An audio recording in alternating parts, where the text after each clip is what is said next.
My father was, he is on the left here, my father was officer of the General Staff of the Soviet Army.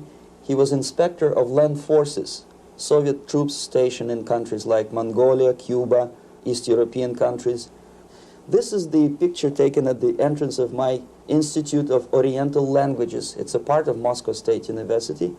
As every Soviet student, I was, quote-unquote, volunteering for harvesting grain in Kazakhstan. By the end of my training in school, I was recruited by the KGB. This picture was taken on that day, and you can see again how happy it feels to be recruited by the KGB. Pay special attention to number of bottles on the table. One of my functions was to keep foreign guests permanently intoxicated the moment they land at Moscow airport.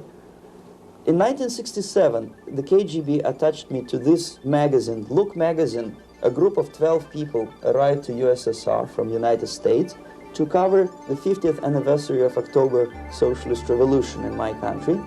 From the first page to the last page, it was a package of lies.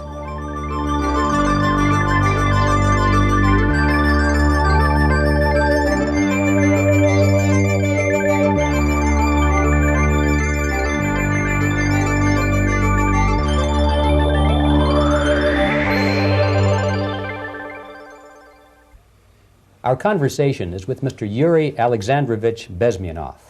Mr. Bezmenov was born in 1939 in a suburb of Moscow. He was the son of a high-ranking Soviet Army officer. He was educated in the elite schools inside the Soviet Union and became an expert in Indian culture and Indian languages. He had an outstanding career with Novosti, which was and still is, I should say, the press arm or the press agency of the Soviet Union. It turns out that this is also a front for the KGB. One of his interesting assignments was to brainwash foreign diplomats when they visited Moscow. And he'll tell us a little bit about how they did this and how they planted information which eventually wound up in the press of the free world. He escaped to the West in 1970 after becoming totally disgusted with the Soviet system, and he did this at great risk to his life. He certainly is one of the world's outstanding experts on the subject of Soviet propaganda and disinformation and active measures. Mr. Bezmenov, I'd like to begin by having you tell us a little bit about some of your childhood memories. Well, the most vivid memory of my childhood was Second World War, or to be more precise, the end of the Second World War, when all of a sudden United States, from a friendly nation, which helped us to defeat Nazism, turned overnight into a deadly enemy. And it was very shocking because all newspapers were trying to present an image of belligerent, aggressive American imperialism. Most of the things that we were taught is that United States is aggressive power, which is just about to invade our beautiful, free socialist country, that American CIA is dropping Colorado beetles on our beautiful potato fields to eliminate our crops, and each schoolboy had a picture of Colorado bug on the back page of his notebook, and we were instructed to go into collective fields to search for those little Colorado bugs. Of course, we couldn't find any, neither we could find many potatoes, and that was explained again by the encroachments of the decadent imperialist power. The anti-American paranoia, hysteria in the Soviet propaganda was to of such a higher degree that many less skeptical people or less stubborn would really believe that United States is just about to invade our beautiful motherland, and some secretly hope that it will come true. That's interesting. Yes. Well, getting back to life inside the Soviet Union or inside communist countries in general, in this country, at the university level primarily, we read and hear that the Soviet system is different from ours, but not that different, and that there is a convergence developing between all of the systems of the world, and that really it doesn't make an awful lot of difference what system you live under because you have corruption and dishonesty and tyranny and all that sort of thing. From your personal experience, what is the difference between life under communism and life in the United States?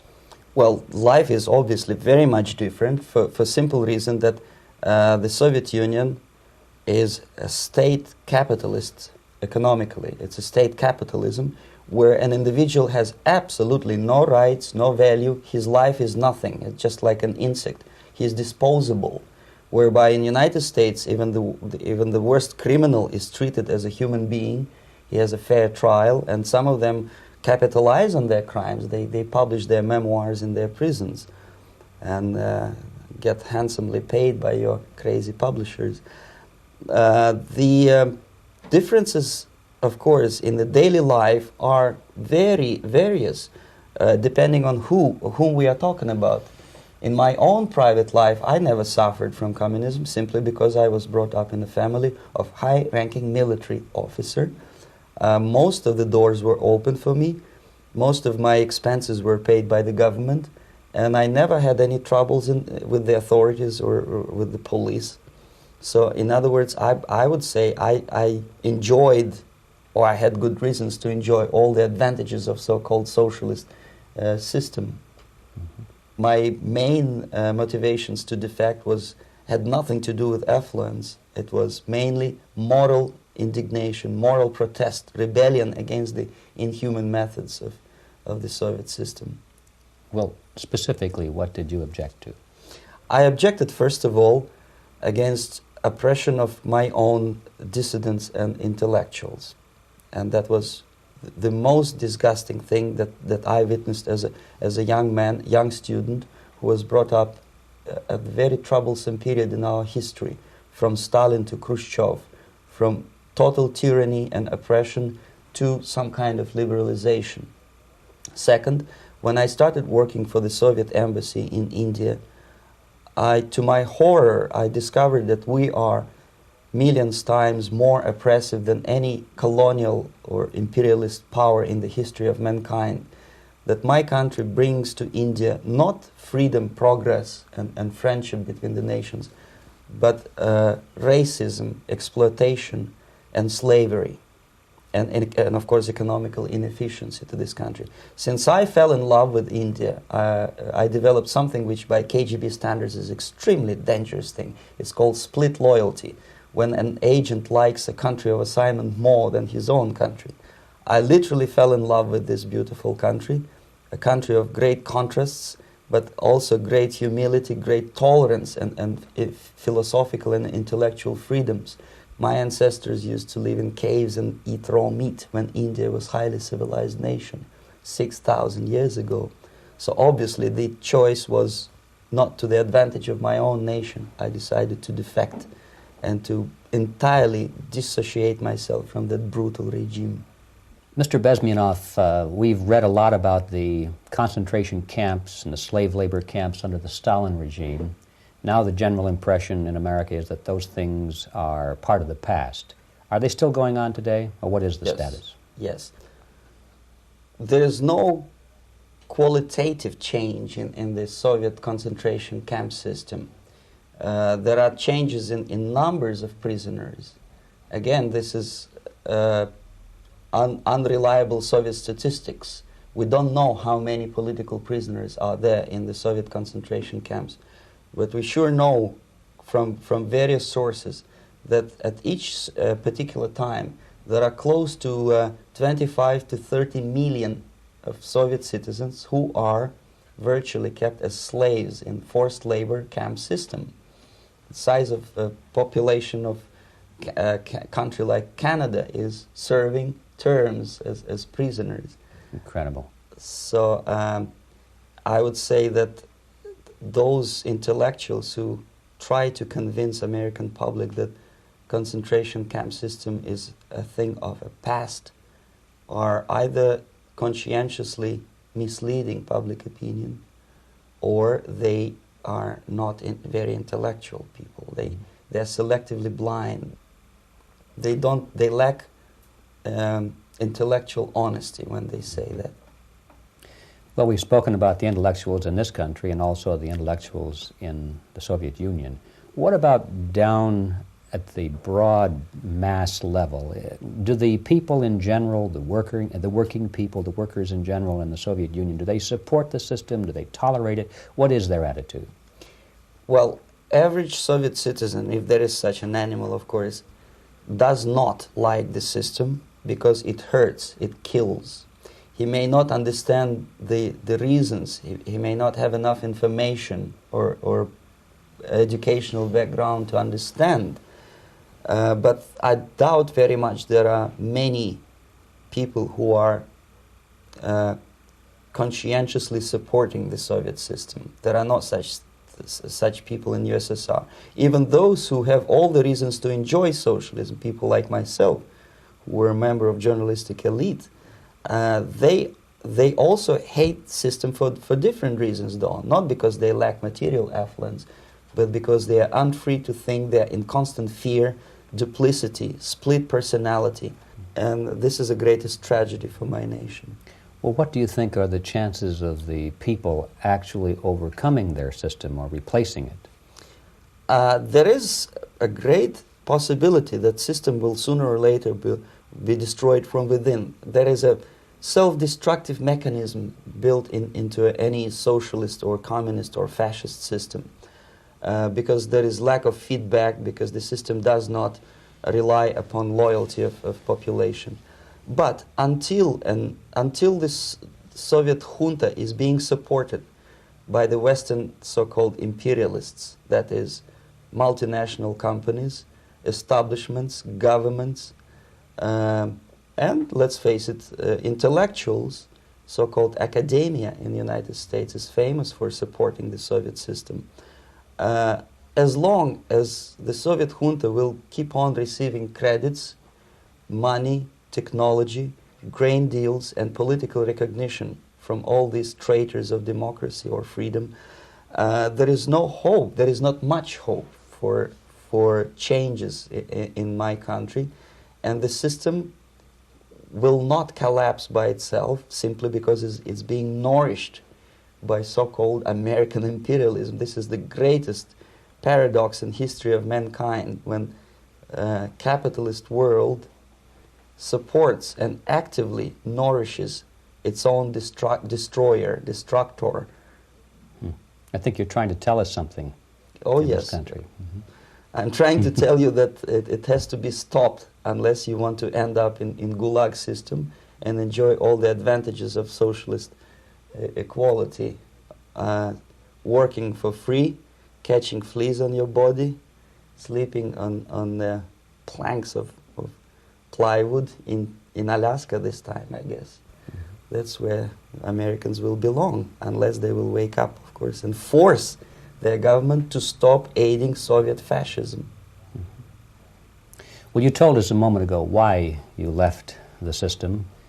I'd like to hear the details of how you did it. It must have been a very dangerous thing. It was not so dangerous, it was crazy. First of all, because defecting in India is virtually impossible, thanks to very strong pressure from the Soviet government. Excuse me, you were in India on assignment at that time. Yes, I was working for the Soviet embassy in New Delhi as a press officer. Mm-hmm. And defecting for a Soviet diplomat is next to impossible. It's a suicide, as I said, because a great friend Indira Gandhi pushed a law through parliament which says, and I quote, "No defector from any country has a right of political asylum in any embassy on the territory of Indian Republic," which is a masterpiece of hypocrisy. No other defector but the Soviet one needs a political asylum. So knowing that perfectly well, I planned a craziest possible way to defect. I studied counterculture in India. There were thousands of young American boys and girls with no shoes, long hair, smoking hash and marijuana, studying sometimes Indian philosophy, sometimes simply pretending that they study. And they greatly annoyed Indian police, and they were laughing stock of Indians because obviously they were good-for-nothing students. I studied carefully where they congregate, what routes they travel, what language they speak, what do they smoke. And one day I simply joined a group of hippies to avoid detection of Indian police. I was dressed as a typical hippie with blue jeans, long kameez shirts with all kind of nice decorations like beads, long hairs, I bought a wig because for several weeks I had to turn myself from a conservative Soviet diplomat into a very progressive American hippie. And that was the only way that I could avoid detection. It was very interesting experience, but it was necessary because from my own knowledge as a member of Soviet embassy staff, I knew that there were many cases when Soviet defectors were betrayed by Indian police, and also some Western embassies played a very dirty role in betraying the Soviet defectors. According to our information, they were some, I wouldn't call them double agents, but simply amoral people working for this for the United States embassy, and confiding in people like this would be a suicide. So I had to be extremely careful. I could not trust anyone, and that was the reason for such a crazy way to defect. Well, had you been caught in the act of trying to get out, what would have happened to you? Oh, most likely I would end up in concentration camp, or depending on the situation and on the whim of some bureaucrat in KGB, maybe even executed. This is normal practice, quietly, of course, not publicly. But that would be the end of my defection, of course. Well, when did you finally make it to the United States? In 1970, after about 6 months of debriefing in Athens by the CIA, and I presume FBI too, they let me go first to Germany, then to Canada. That was my decision. I had to change my identity to protect my family and my friends in USSR. And also I was a little bit paranoid, knowing that both Soviet KGB and probably some double agents within the American system may be after me. So I wanted to settle down as far away as possible. I requested CIA to give me some kind of new identity and just let me go on my own. And I settled in Canada. I was a student. I changed many professions, from farm help and laundry truck driver to language instructor and broadcaster for Canadian Broadcasting Corporations in Montreal. Well, have you had any threats on your life or any Yes. unpleasant In about 5 years, KGB eventually discovered that I am working for Canadian Broadcasting. I made a very big mistake. I started working for overseas service of CBC, which is similar to Voice of America, in Russian language. And of course, monitoring service in USSR picked up every new voice.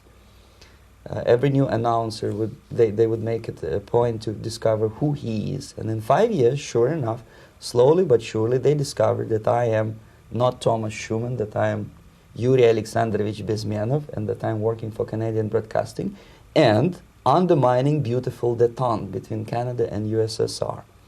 And the Soviet ambassador Alexander Yakovlev made it his personal effort to discredit me. He complained to Pierre Trudeau, who is known to be a little bit soft on socialism. And the management of CBC behaved in a very strange, cowardly way, unbecoming to representatives of an independent country like Canada. They listened to every suggestion that Soviet ambassador gave, and they started shameful investigation, analyzing content of my broadcasts to USSR. And sure enough, they discovered that some of my statements were probably would be offending to the Soviet Politburo. So I had to leave my job.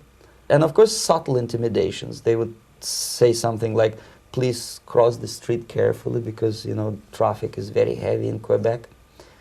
And fortunately, I know about the psychology and the logic of activity of the KGB, and I never allowed myself to be intimidated. This is the worst thing. This is what they expect a person, a defector, to be intimidated. Once they spot that you are scared, they keep on developing that line And then eventually you either have to give up entirely and work for them, or they neutralize you. They would definitely stop all kind of political activity, which they failed to do in my case, because I was stubbornly working for the Canadian Broadcasting. And in response to their intimidations, I said that, look, this is a free country, and I am as free as you are. And I also can drive very fast. And gun control is not yet established in Canada, so I had a couple of good shotguns in my basement. So welcome to visit me someday with your Kalashnikov's machine guns. So obviously it didn't work. Intimidation didn't work. So they tried different approach, as I described. They approached on the highest level, on the level of Canadian bureaucracy.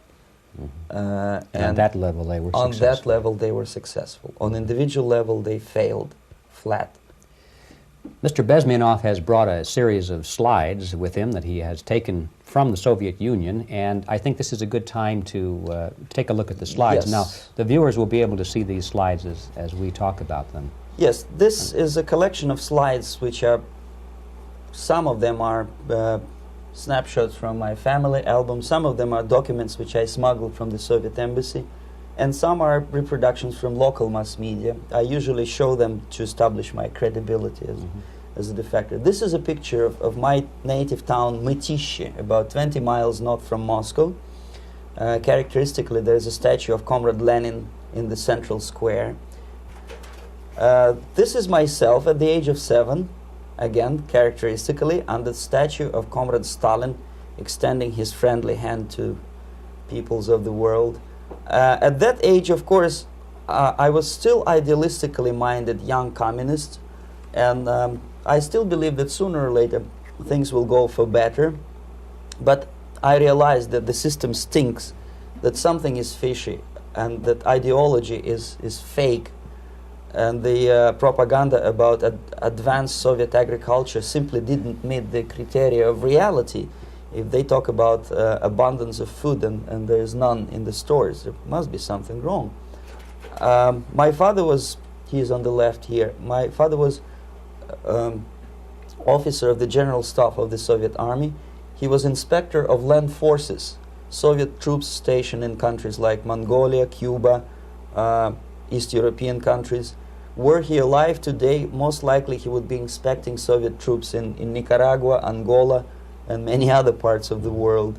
Fortunately, he died and he didn't see the disgrace, because deep inside he was a Russian patriot. He didn't like the idea of expanding Soviet military might, especially in the areas where we were not welcomed at all. Unlike many other military officers, he was reporting directly to the Minister of Defense, bypassing KGB and diplomatic service. In other words, he was a trusted military professional. And my impression that this type of people are much less hawkish and adventuristic than party bureaucrats in Kremlin. When American mass media describes Soviet military as potentially dangerous counterpart for Pentagon, I simply laugh, because I know better. I know that the most dangerous part of the Soviet power structures are not military at all. Most likely, if they come to power in my country, they'll be more sensible negotiators for nuclear disarmament and withdrawal of the Soviet troops from many parts of the world. But if someone from the party structure or the KGB structure were to give the orders for a military intervention, they have to obey, they would follow, because they are professional military. But they, you see, the triangle of power and hate in USSR is the party at the top, the party elite, the oligarchy of the party, then the military and the KGB at the bottom. They hate each other, and the most hated triangle, the most hated corner of the triangle is the Communist Party bureaucrats. They are the most adventuristic, senile megalomaniacs. They can start war, I wouldn't be surprised. Not the military. They know what war is. Yes. At least my father did. This is the picture taken at the entrance of my Institute of Oriental Languages. It's a part of Moscow State University. I graduated in 1963. And Now, excuse me, which one were you on? I am on the right. You're on the right. And on the left is my my schoolmate Vadim Smirnov, who later was a apparatchik in the Central Committee of the Soviet Union Communist Party. What is an apparatchik? It's a functionary, something like civil service in British Empire. Someone who is never fired from the service. He stays there internally. He may not be promoted too high, but he's a dependable bureaucrat who will stay forever. I studied not only languages, but also history, literature, even music. I'm on this picture. I'm trying to learn how to play Indian musical instrument. I even tried to look like an Indian when I was second-year student. Not bad, really. Yes, actually, it was strongly encouraged by the instructors in my school, because the graduates of my school were later on employed as diplomats, foreign journalists, or spies. As every Soviet student, I was quote-unquote volunteering for harvesting grain in Kazakhstan. This is a biggest agricultural blunder of the Soviet government. But I didn't have much choice, of course, because the communist motto borrowed from the Bible says, "Those who do not work shall not eat." And you can see me eating, therefore I was working, and you can see how happy I was about it. I went through a very extensive physical and military training, including the military games in areas, suburban areas of Moscow. And here, for example, we are on a tour in Arkhangelsk area. And by the end of my training in school, I was recruited by the KGB. This picture was taken on that day, and you can see again how happy it feels to be recruited by the KGB. Our conversation with Yuri Alexandrovich Bezmenov, who is a defector from the Soviet Union, a former propaganda agent for Novosti and the KGB, will continue after this message.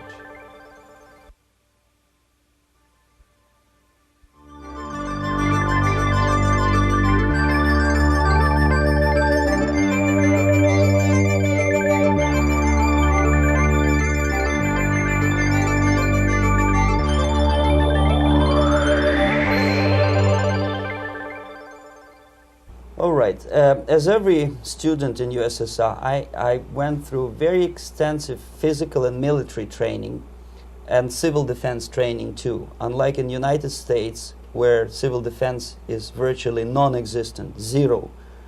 In USSR, every student, whatever his major subject, has to go through very extensive 4-year military and civil defense training. You can see me here with a group of students during one of the war games near Moscow. The main idea, of course, is to prepare a huge reserve army of the USSR. Each student has to graduate as a junior lieutenant. In my case, it was administrative and military intelligence service. My first assignment was to India as a translator with the Soviet Economical Aid Group, building refinery complexes in Bihar state and Gujarat state. At that time, I was still naively, idealistically believing that what I was doing contributes to the understanding and cooperation between the nations. It took me quite a number of years to realize that what we were bringing to India was a new type of colonialism, 1,000 times more oppressive and exploitative than any colonialism or imperialism in history of mankind. But at that time, I was still hoping that, well, maybe it's not that bad, could be worse, and things may go for better. And I even tried to implement the beautiful Marxist motto, proletarians of all the countries unite. I tried to unite with a nice Indian girl, and I was fascinated by Indian culture, by the family life in this country. But obviously, Communist Party had different plans for my genes, so I had to marry this beautiful Russian girl. In the span of my career, I married 3 times. Most of these marriages were marriages of convenience, on advice from the Department of Personnel. This is normal practice in USSR. When a Soviet citizen is assigned to a foreign job, he has to be married, either to keep family in USSR as hostages, or, if it's a convenience marriage like mine, so that the husband and wife are virtually informers on each other to prevent defection or contamination by decadent imperialist or capitalist ideas. In my case, I hated that girl so much that the moment I landed in Moscow, we were divorced, and I married later, second time. By the end of my first assignment in India, I was promoted to the position of public relation officer. You can see me here translating a speech by a Soviet boss. And you're on the right. I'm on the right here, yes. And it was, the occasion was commissioning of the refinery complex in Bihar, Barauni.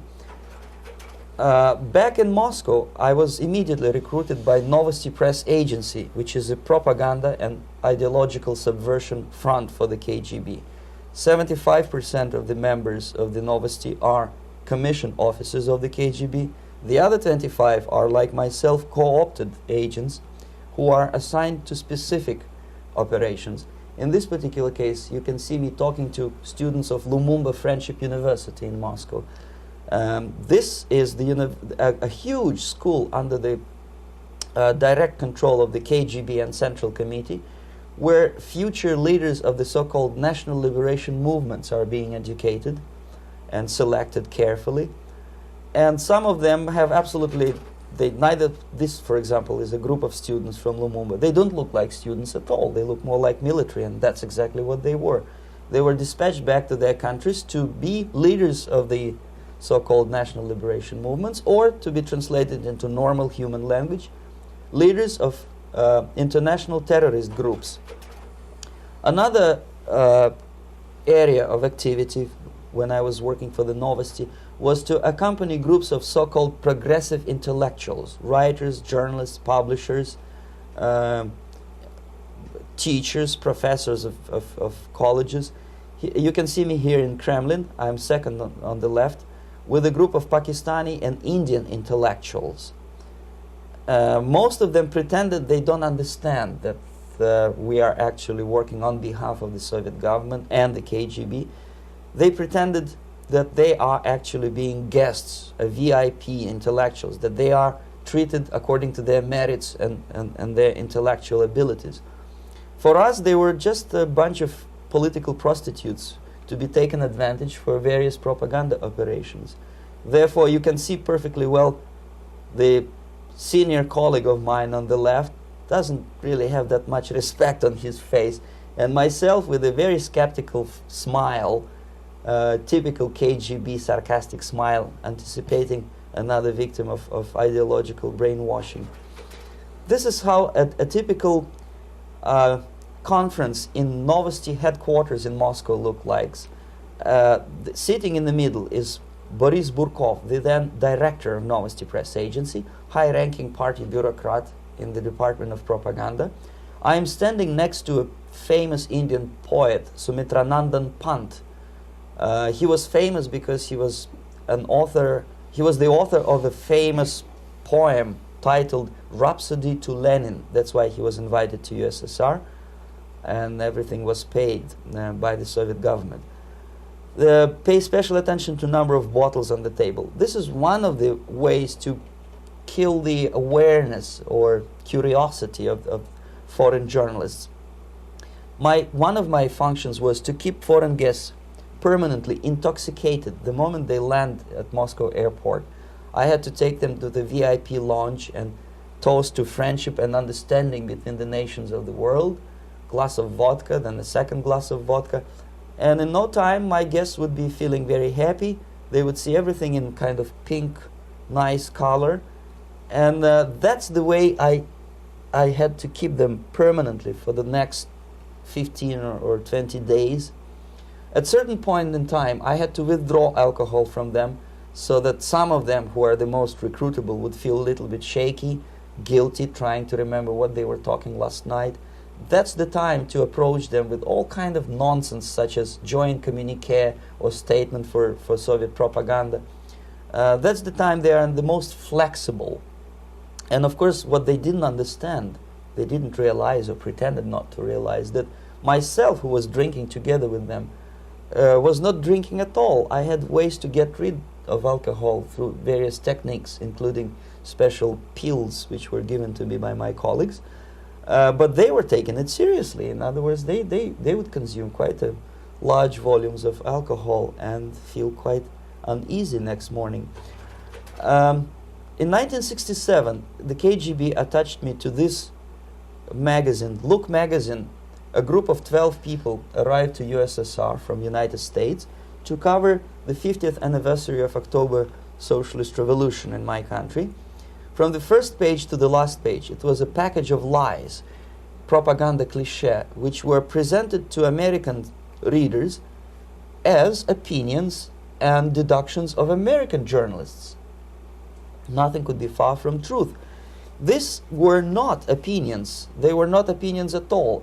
They were the clichés which the Soviet propaganda wants American public to think that they think. If it does make any sense at all.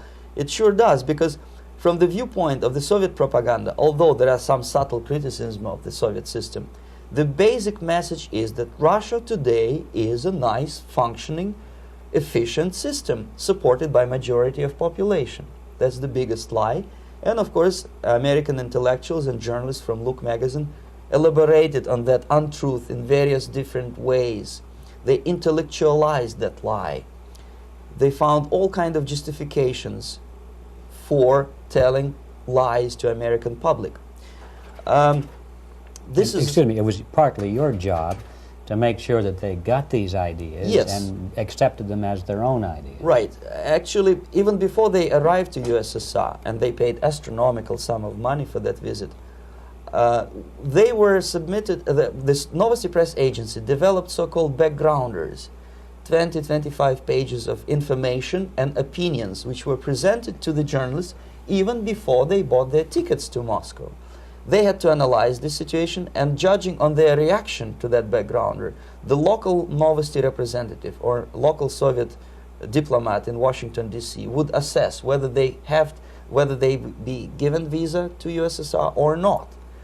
So but they were selected ahead of time. Oh yes, they were pre-selected very carefully, and there is not much chance for honest journalists to arrive to USSR and to stay there for 1 year and to bring this package of lies back home. This, for example, is a centerfold of the Look magazine. They presented this monument erected by Communist Party in Stalingrad as the symbol, personification of Russian military might. And they said in the article, which is published on the side, that Soviets are very proud of the victory in the Second World War. This is another big myth, a lie. No sensible people would be proud to lose 20 millions of their countrymen in a war which was started by Genoese Hitler and Comrade Stalin and paid by American multinationals. Most of the Soviet citizens look at this type of monuments with disgust and sorrow, because every family lost father, brother, sister, or child in the Second World War. Yet American journalists who were trying to appease, to please their hosts, presented this picture on the centerfold as the symbol and personification of Soviet national, they call it Russian national spirit. And it was greatest misconception and a very tragic misunderstanding. Of course, Look magazine was not distributed in USSR. The main audience was in United States. But I presume that many Americans, millions of Americans who were reading Look magazine at that time, had absolutely wrong idea about the sentiments of my nation, about what the Soviets are proud of and what they hate. This is a group, you see the same lady with the sword in Stalingrad. This is the group of journalists. Myself is in the center with the same devilish smile. And Mr. Philip Harrington is on the extreme left there with his camera. This is the gentleman which was so deaf or so uninterested in what I had to say to him. This is the same picture, a blow-up of the same picture. Many guests from various countries, in this particular case from Asia and Africa, were taken by me as a Novosti Press agency employee for a tour across Siberia, for example. We would show them typical kindergarten, you see, nothing special by American standards, just nice children sitting, eating their breakfast or lunch. What they could not understand, or they pretended not to understand, that this is an exemplary kindergarten. This is not the kindergarten for average person or average family in USSR. And we maintain that illusion in their minds. You can see myself under the red spot in the middle there, with the same business-like expression. I'm doing my job. That's what I'm assigned to do, and that's what I was paid to do. But deep inside, I still hope that at least some of these useful idiots would understand that what they are looking at has nothing to do with the level of affluence in my nation. This is a better picture which reflects the true spirit of the Soviet childhood. This picture was printed in a Canadian government publication by mistake. In the middle, you can see children playing on a small courtyard, and the caption goes, "This is a typical kindergarten in Siberia." What these idiots didn't understand, that it is not kindergarten at all. It is a prison for children of political prisoners. But there was not a single mentioning that what they were visiting actually was an area of concentration camps. And the job of people like myself to help them to not to notice that they are actually talking to prisoners. Most of the children were dressed, especially on the occasion of the foreigners' visit. Of course, there were no corpses on the ground. There were no machine gun guards, and well, it looks not very pleasant, as you see. It looks dull, but obviously it does not create an impression that this is actually a prison. Well, did any of the journalists have the curiosity to ask about prisons and that kind of thing? Yes. They were in Siberia. This Yes. is what you associate. Yes, some of them asked questions, and naturally we would give them, for the stupid question, we give them stupid answer. No, there are no prisons in Siberia. No, most of the people who you see are free citizens of USSR. They are very happy to be here, and they are contributing to the glory of the socialist system. Some of them pretended that they believe what I was telling them, and most of them, we may discuss it later, what are the motivations of these people? Why would they stubbornly bring lies to their own population through their own mass media? I have various answers to this. There is not a single explanation. It's a complex of explanations. It's fear, pure biological fear. They understand that they are on the territory of an enemy state, a police state. And just to save their rotten skins and their miserable jobs, their affluence back home, they would prefer to tell a lie than to ask truthful questions and report truthful information. Second, most of these schmucks were afraid to lose their jobs, because obviously if you tell truth about my country, you will not last long as a correspondent of New York Times or Los Angeles Times. They will fire you. What kind of correspondent are you? You obviously cannot find common language with Russians if they kick you out in 24 hours. So just by trying to be conformist to their own editorial bosses, they tried not to offend the sentiments of the Soviet administrators and people like myself. Deep inside, I hope they would insult my or offend my sentiments. Obviously, they preferred not to. Another reason, I refuse to believe it, but obviously there is another reason. Obviously, it's a greed. These people earn a lot of money. When they come back to USA, they claim that they are experts on my country. They write books which sells in million copies, titled like Russians, The Truth About Russia. Most of it is lie about Russia. Yet they claim to be Sovietologists. They play back myth about my country, the propaganda cliches. Yet they stubbornly resist the word of truth. If a person like Solzhenitsyn is either defecting or kicked out of USSR, they try all their best to discredit him and to discourage him. I don't have much chance to appear on national network with a true story about my country. But a useful idiot like Hendrik Smith or Robert Kaiser, they are big heroes. They come back from USSR. They say, oh, we were talking to dissidents in Russia. Big deal. Soviet dissidents are chasing American correspondents in the streets, and they are cowardly escaping from these contacts. For some strange reason, if you want to know more about Spain, you refer to Spanish writers.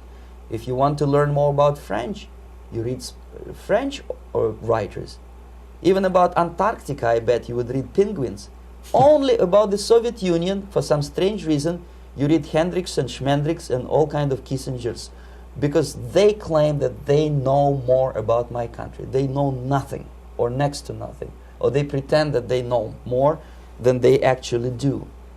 I would say they are dishonest people who lack integrity and common sense and intellectual honesty. They bring back all kind of stories like that. A kindergarten in Siberia.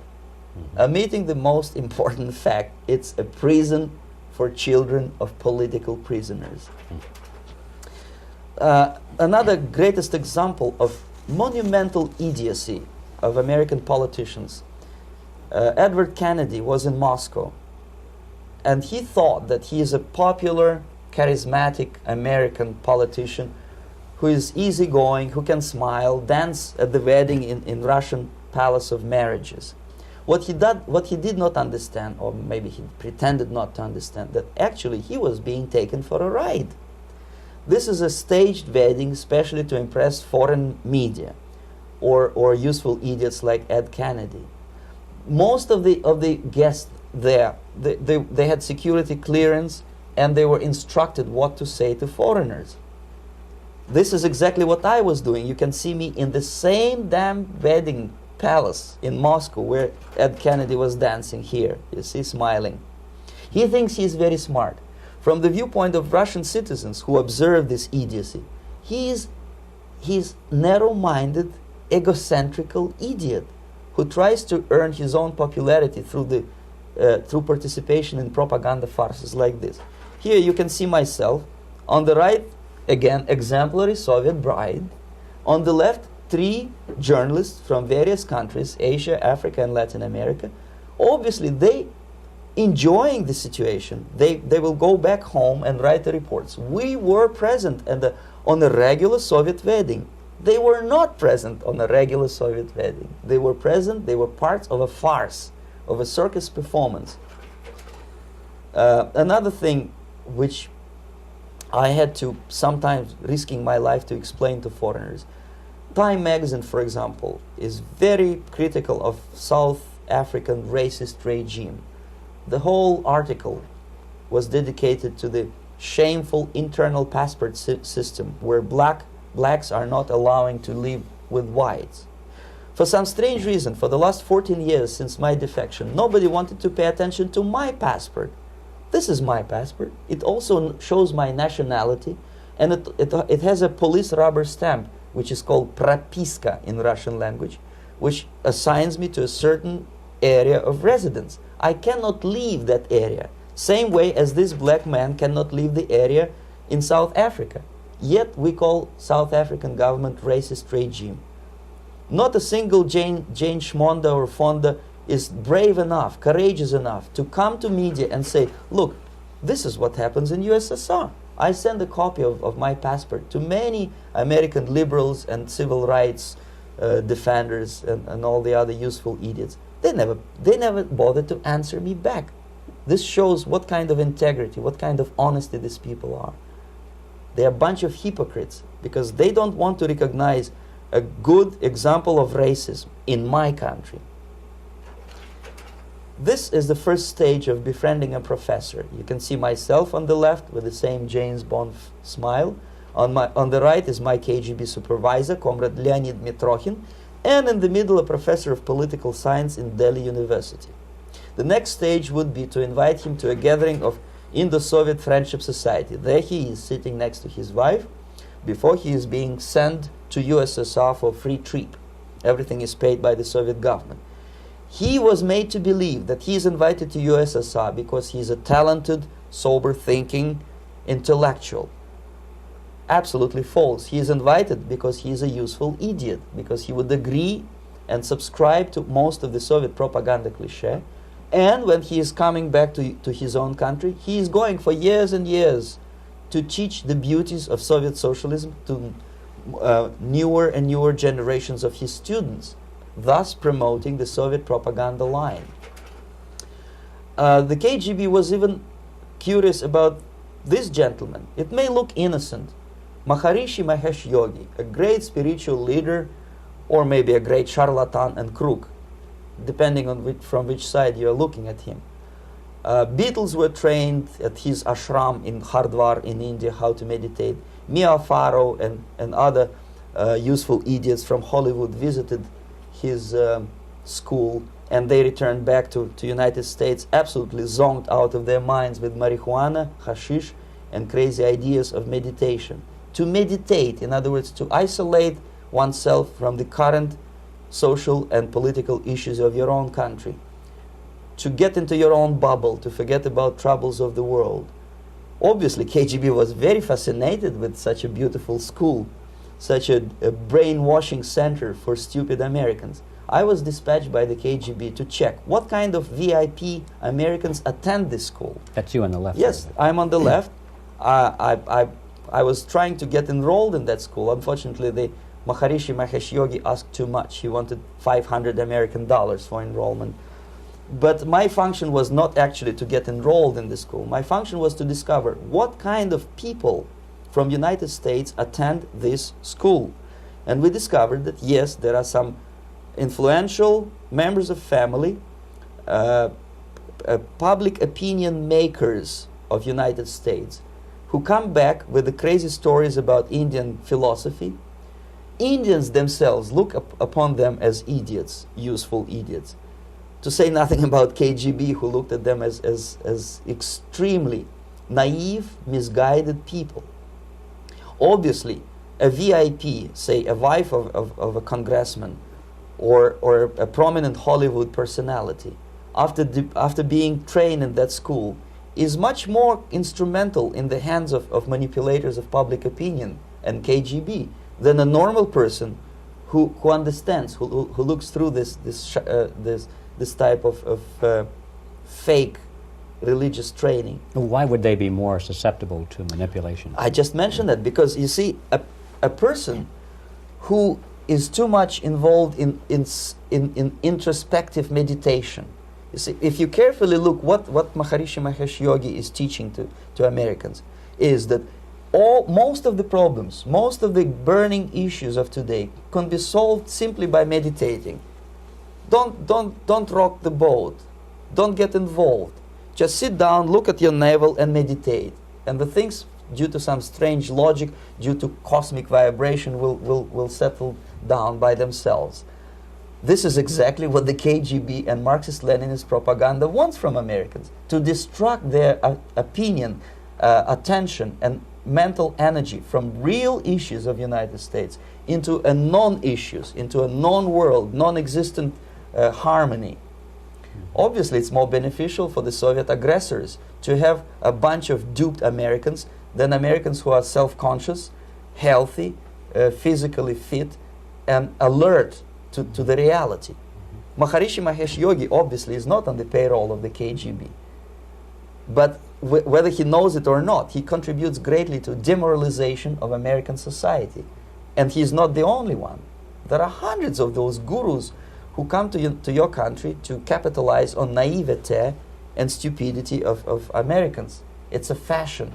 It's a fashion to meditate. It's a fashion not to be involved. So obviously, you can see that if KGB were that curious, if they paid my trip to Hardwar, if they assigned me to that strange job, obviously they were very much fascinated. They were convinced that that type of brainwashing is very efficient and instrumental in demoralization of the United States. Our conversation with Yuri Alexandrovich Bezmenov, who is a defector from the Soviet Union, a former propaganda agent for Novosti and the KGB, will continue after this message.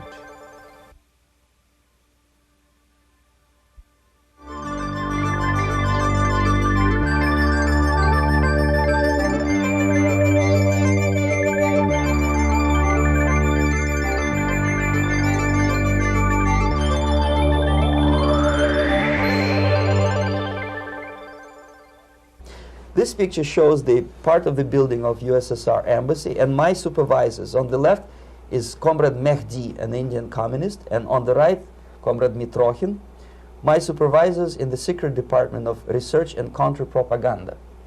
It has nothing to do with either research or counter-propaganda. Most of the activity of that department was to compile huge volume of information on individuals who were instrumental in creating public opinion. Publishers, editors, journalists, actors, educationalists, professors of political science, members of parliament, representatives of business circles. Most of these people were divided roughly in two groups. Those who would toe the Soviet foreign policy, they would be promoted to the positions of power through media and public opinion manipulation. Those who refused the Soviet influence in their own country would be character assassinated or executed physically come revolution. Same way as in the small town of Hue in South Vietnam, several thousands of Vietnamese were executed in one night when the city was captured by Viet Cong for only 2 days. And American CIA could never figure out how could possibly communists know each individual, where he lives, where to get him, and would be arrested in one night, basically in some 4 hours before dawn, put on a van, taken out of the city limits and shot. The answer is very simple. Long before communists occupied the city, there was extensive network of informers, local Vietnamese citizens, who knew absolutely everything about people who are instrumental in public opinion, including barbers and taxi drivers. Everyone who was sympathetic to the United States was executed. Same thing was done under the guidance of the Soviet embassy in Hanoi, and same thing I was doing in New Delhi. To my horror, I discovered that in the files where people were doomed to execution, there were names of pro-Soviet journalists with whom I was personally friendly. Pro-Soviet? Yes. They were idealistically minded leftists who made several visits to USSR, and yet the KGB decided that come revolution or drastic changes in political structure of India, they will have to go. Why is that? Because they know too much. Simply because, you see, the useful idiots, the leftists who are idealistically believing in the beauty of Soviet socialist or communist or whatever system, when they get disillusioned, they become the worst enemies. That's why my KGB instructors specifically made a point, never bother with leftists. Forget about these political prostitutes. Aim higher. This was my instruction. Try to get into large circulation, established conservative media. Rich, filthy rich movie makers, intellectuals, so-called academic circles. Cynical, egocentric people who can look into your eyes with angelic expression and tell you a lie. These are the most recruitable people, people who lack moral principles, who are either too greedy or too suffer from self-importance. They feel that they matter a lot. These are the people who KGB wanted very much to recruit. But to eliminate the others, to execute the others, don't they serve some purpose? Wouldn't they be the ones they rely on? They serve purpose only at the stage of destabilization of a nation. For example, your leftists in United States, all these professors and all these beautiful civil rights defenders, they are instrumental in the process of the subversion only to destabilize the nation. When their job is completed, they are not needed anymore. They know too much. Some of them, when they get disillusioned, when they see that Marxist-Leninists come to power, obviously they get offended. They think that they will come to power. That will never happen, of course. They will be lined up against the wall and shot. But they may turn into the most bitter enemies of Marxist-Leninists when they come to power. And that's what happened in Nicaragua. You remember most of these former Marxist-Leninists were either put to prison or one of them split, and now he's working against Sandinistas. It happened in Grenada when Maurice Bishop was already a Marxist. He was executed by a new Marxist who was more Marxist than this Marxist. Same happened in Afghanistan when first there was Taraki, he was killed by Amin, then Amin was killed by Babrak Karmal with the help of KGB. Same happened in Bangladesh when Mujibur Rahman, very pro-Soviet leftist, was assassinated by his own Marxist-Leninist military comrades. It's the same pattern everywhere. The moment they serve their purpose, all the useful idiots are either be executed entirely, all the idealistically minded Marxists, or exiled or put in prisons, like in Cuba. Many former Marxists are in Cuba, in prison. So most of the Indians who were cooperating with the Soviets, especially with our Department of Information of the USSR Embassy, were listed for execution. And when I discovered that fact, of course I was sick. I was mentally and physically sick. I thought that I'm going to explode one day during the briefing at the ambassador's office. I would stand up and say something that we are basically a bunch of murderers. That's what we are. It has nothing to do with friendship and understanding between the nation and blah, blah, blah. We are murderers. We behave as a bunch of thugs in a country which is hospitable to us, a country which with ancient traditions. But I did not defect. I tried to get the message across. To my horror, nobody wanted even to listen, least of all to believe what I had to say. And I tried all kinds of tricks. I would leak information through letters or lost documents or something like that. And still I got no message. The message was not published, even in the conservative mass media of India. The immediate impulse to defect was Bangladesh crisis, which was described by American correspondents as Islamic grassroots revolution, which is absolute baloney. There was nothing to do with Islam, and there was no grassroots revolution. Actually, there are no grassroots revolutions, period. Any revolution is a byproduct of a highly organized group of conscientious and professional organizers, but has nothing to do with grassroots. In Bangladesh, it was nothing with grassroots. Most of the Awami League party members, Awami League means People's Party, were trained in Moscow in the High Party School. Most of the Mukti Fauj leaders, Mukti Fauj in Bengali means People's Army, same as SWAPO and all kind of liberation armies all over the world, the same bunch of useful idiots. They were trained at Lumumba University and various centers of the KGB in Simferopol, in Crimea, and in Tashkent. So when I saw that Indian territory is being used as a jumping board to destroy East Pakistan, I saw myself thousands of so-called students traveling through India to East Pakistan, through the territory of India, and Indian government pretended not to see what's going on. They knew perfectly well, the Indian police knew it, the intelligence department of Indian government knew it, the KGB of course knew it, and the CIA knew it. That was most infuriating, because when I defected and I explained to the CIA debriefers they should watch out because East Pakistan is going to erupt any moment, they said I was reading too many James Bond novels. Anyway, so East Pakistan was doomed. One of my colleagues in the Soviet consulate in Calcutta, when he was dead drunk, he ventured into the basement to relieve himself, and he found big boxes which said printed matter to Dhaka University. Dhaka is the capital of East Pakistan.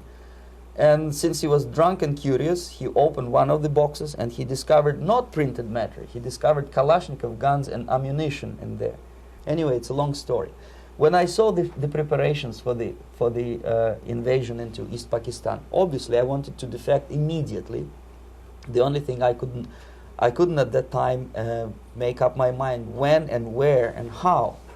One of the reasons, of course, you see, I was in love with India. I mentioned that before. I spoke the languages. I socialized with people. And I understood that I had to act fast unless I want this beautiful country to be permanently and irreparably damaged by our presence.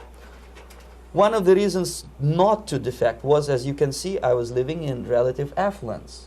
Who the hell in the normal mind would defect and do what? To be abused by your media, to be called McCarthyist and fascist and paranoid, or to drive a taxi in New York City? What for? What the hell for should I defect? To be abused by Americans, to be insulted in exchange for my effort to bring the truthful information about impending danger of subversion. As you can see, I was living in quite a comfortable conditions next to swimming pool, where Indians were not allowed, by the way.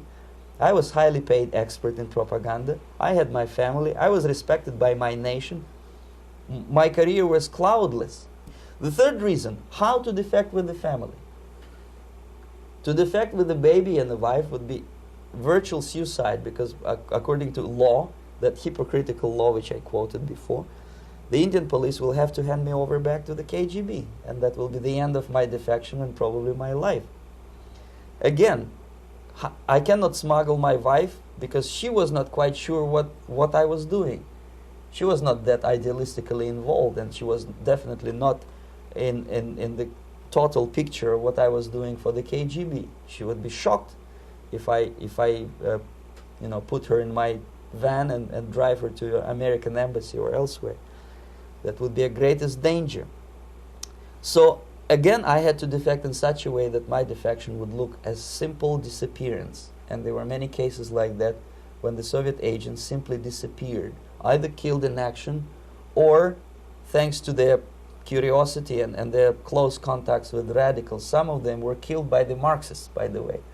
It happened in many African countries when the Soviet KGB were killed by Africans themselves.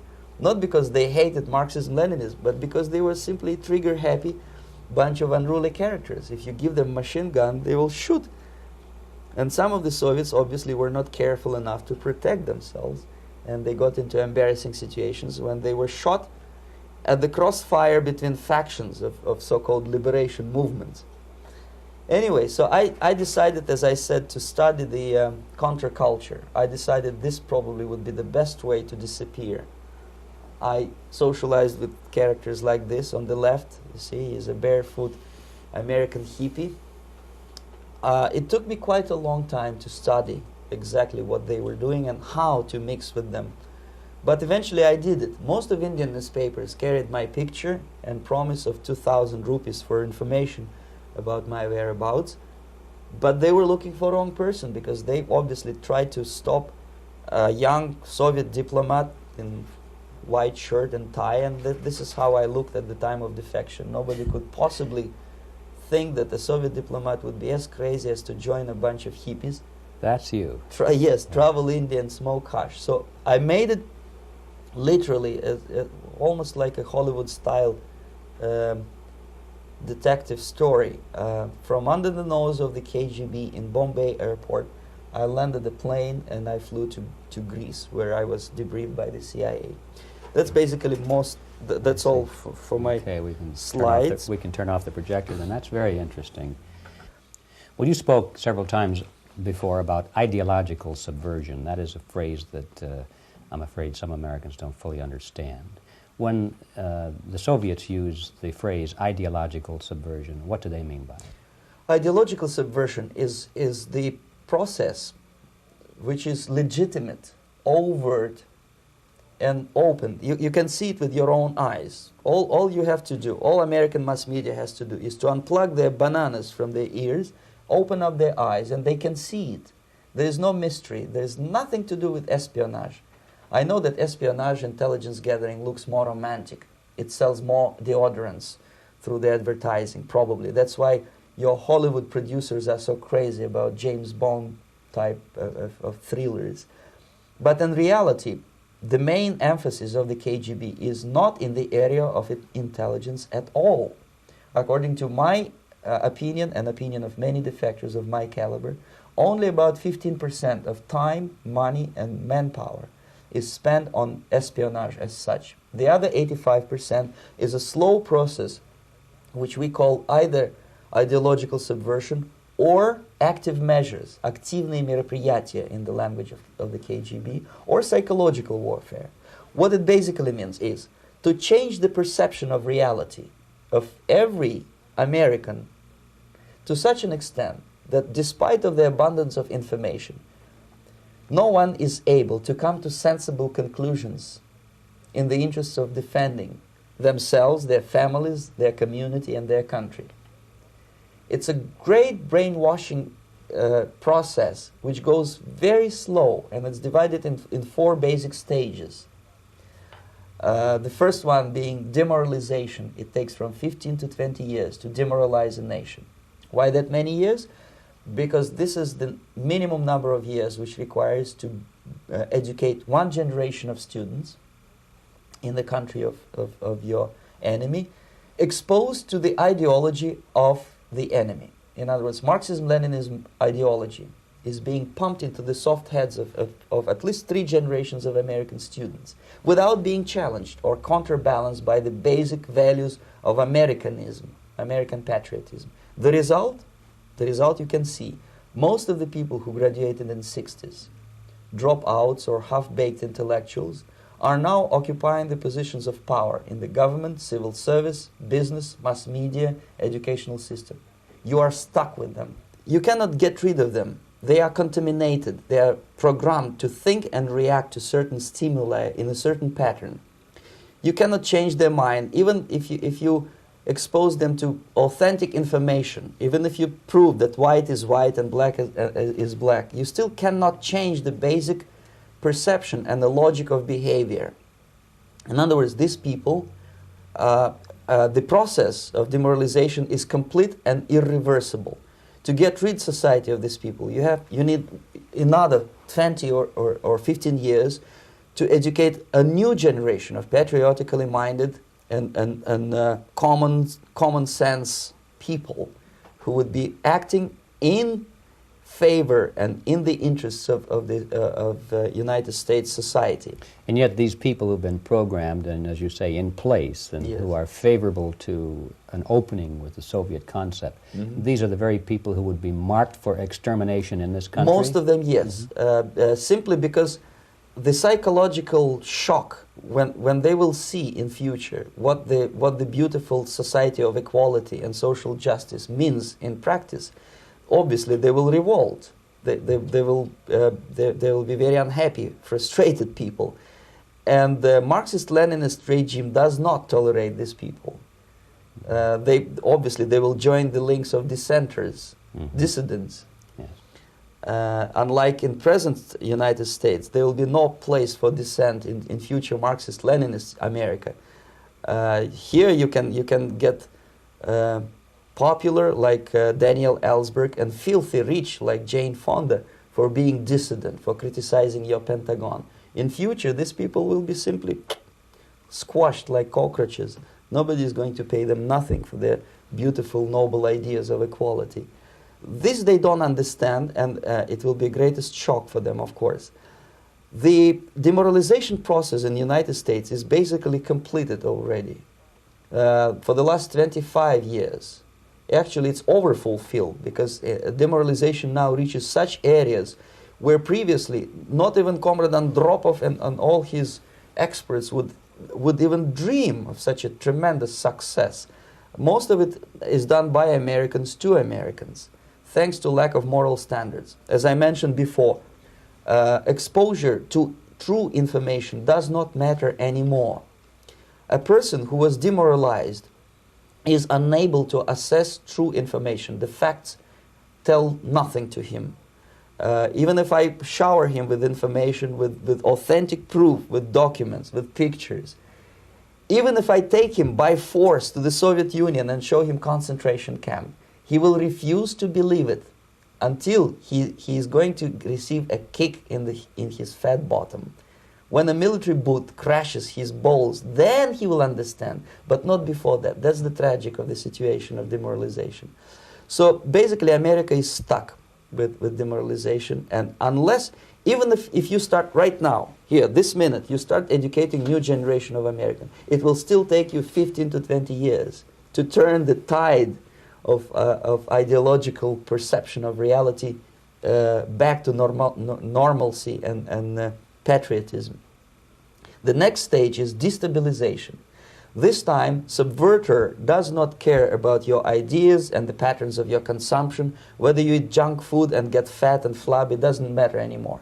This time, and it takes only from 2 to 5 years to destabilize a nation, what matters is essentials: economy, foreign relations, defense systems.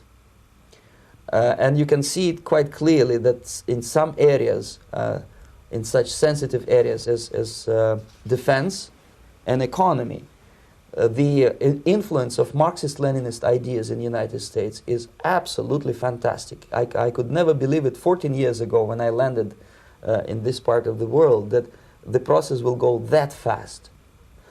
The next stage, of course, is crisis. It may take only up to 6 weeks to bring a country to the verge of crisis. You can see it in Central America now. And after crisis, with a violent change of power, structure, and economy, you have so-called the period of normalization. It may last indefinitely. Normalization is a cynical expression borrowed from Soviet propaganda. When the Soviet tanks moved into Czechoslovakia in '68, Comrade Brezhnev said, "Now the situation in brotherly Czechoslovakia is normalized." This is what will happen in the United States if you allow all these schmucks to bring the country to crisis, to promise people all kind of goodies and the paradise on earth, to destabilize your economy, to eliminate the principle of free market competition, and to put a big brother government in Washington, D.C., with benevolent dictators like Walter Mondale, who will promise lots of things, never mind whether the promises are fulfillable or not. He will go to Moscow to kiss the bottoms of new generation of Soviet assassins, never mind. He will create false illusions that the situation is under control. Situation is not under control. Situation is disgustingly out of control. Most of the American politicians, media, and educational system trains another generation of people who think they are living at a peacetime. False. United States is in the state of war, undeclared total war against the basic principles and the foundations of this system. And the initiator of this war is not Comrade Andropov, of course. It's the system. However ridiculous it may sound, the world communist system or the world communist conspiracy, whether I scare some people or not, I don't give a hoot. If you are not scared by now, nothing can scare you. But you don't have to be paranoid about it. What actually happens now, that unlike myself, you have literally several years to live on unless the United States wake up. The time bomb is ticking. With every second, the disaster is coming closer and closer. Unlike myself, you will have nowhere to defect to, unless you want to live in Antarctica with penguins. This is it. This is the last country of freedom and possibility. Okay, so what do we do? What is your recommendation to the American people? Well, the immediate thing that comes to my mind is, of course, there must be a very strong national effort to educate people in the spirit of real patriotism, number one. Number two, to explain them the real danger of socialist, communist, whatever, welfare state, big brother government. If people will fail to grasp the impending danger of that development, nothing ever can help United States. You may kiss goodbye to your freedom, including freedoms to homosexuals, to prison inmate. All this freedom will vanish, evaporate in 5 seconds, including your precious lives. The second thing, the moment at least part of United States population is convinced that the danger is real, they have to force their government. And I'm not talking about sending letters, signing petitions, and all this beautiful, noble activity. I'm talking about forcing United States government to stop aiding communism.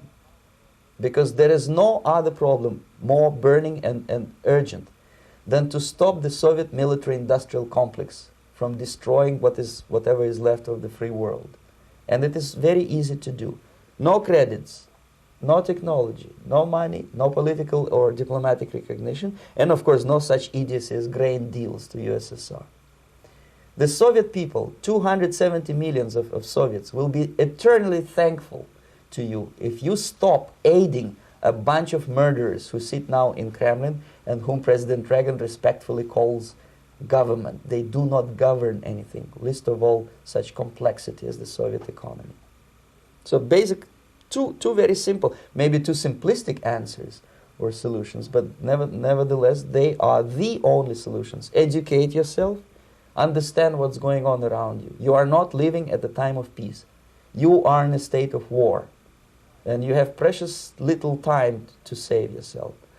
You don't have much time, especially if you are talking about young generation. There's not much time left for convulsions and sexual masturbation to the beautiful disco music. Very soon it will go, just overnight. If we are talking about capitalists or wealthy businessmen, I think they are selling the rope on which they will hang very soon. If they don't stop, if they cannot curb their unsettled desire for profit, and if they keep on trading with the monster of the Soviet communism, they are going to hang very soon. And they will pray to be killed, but unfortunately they will be sent to Alaska probably to manage industry of slaves. It's simplistic. I know it sounds unpleasant. I know Americans don't like to listen to things which are unpleasant. But I have defected not to tell you the stories about such idiocy as microfilm, James Bond type espionage. This is garbage. You don't need any espionage anymore. I have come to talk about survival. It's a question of survival of this system. You may ask me, what is it in for me? Survival, obviously, because unlike, as I said, I am now in your boat. If we sing together, we'll sing beautifully together. There is no other place on this planet to defect to.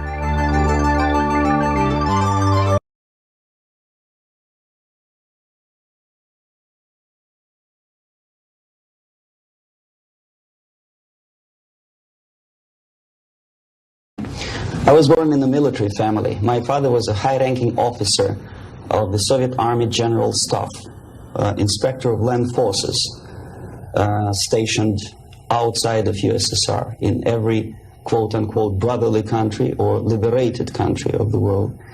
I graduated from Oriental Studies Institute, affiliated to Moscow State University in 1963.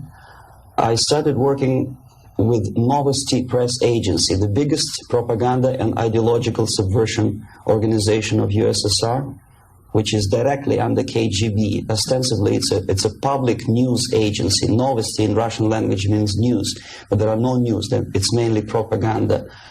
My first job was a translator with Economical Aid Group in India.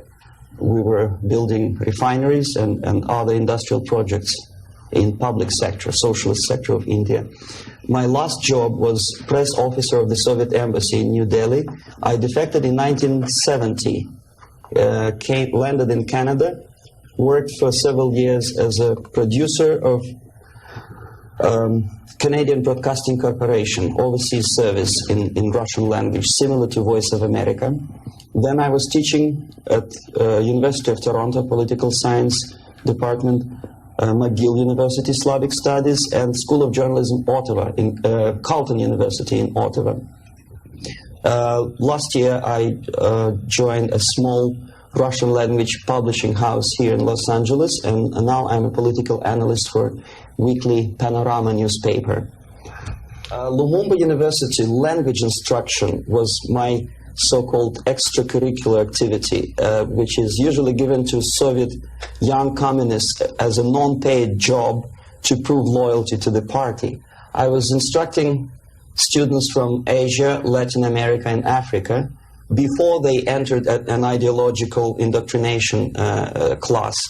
It was mainly Russian language instruction, after which the students usually join 2-year or 3-year extensive course in Marxist-Leninist ideological indoctrination, plus their own subjects of their choice, medicine, physics, chemistry, whatever. If after 5 or 6 years studying, they are proven to be, well, flexible, loyal, cynical enough to follow the Soviet foreign policy, they are being transferred to a KGB school for a period of 2 years, after which they are being dispatched back to their native countries and become so-called sleepers. The word originated from sleeping. For several years, they sleep in their own countries doing nothing. Sometimes they're pursuing their own careers, become lawyers, doctors, teachers, taxi drivers, barbers, and they spring into action after many years of destabilization of their own countries as Soviet agents. Therefore, all of a sudden you discover well-established lawyers in a country like Nicaragua who are, for some strange reason, are bitterly against quote-unquote American imperialism and idealistically for Soviet Marxist-Leninist imperialism. I joined Novosti Press Agency before I graduated from the Oriental Studies Institute, where I studied Hindi and Urdu, two languages of Indian subcontinent. Urdu is the language of Pakistan and Hindi is the language of India. The journalistic part of my training was ordinary journalism, mass media, communication theories and studies. Together with that, we had a very extensive training in military, civil defense, intelligence, and ideological subversion. So even before I graduated, I started working with Novosti Press Agency, first as a translator, interpreter, and guide with foreign delegations who were invited to USSR and who were shown all the beauties of socialism and dispatched back to their countries to explain to their people how beautiful is socialism. My role was directly linked with KGB activities of brainwashing and psychological assessment of these guests. If they showed any sign of flexibility, which means they showed that they were recruitable, I passed them over to professional KGB recruiters, and from there on they were actively being involved in ideological subversion and propaganda, both in USSR and in their own countries.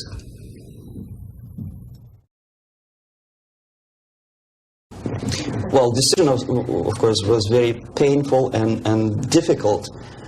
But on the other hand, I didn't have any illusions or allusions about the Soviet system and communist or socialist system. It's the most rotten and unworking system in the world. Some people call it state capitalism, socialism, centralized planning, whatever. It doesn't really matter what kind of name you attach to the system. Basically, if you're a religious person, it's a devilish, satanistic system which appeals only to the most primitive, negative side of human nature. The basis of that system is denial of private property, human dignity, and personal responsibility, and of course any religious affiliation of a human being to God as a supreme being. My dissatisfaction, disillusionment, if you can call it, because I never was illusioned with the communism, started as early as from age 6, I guess.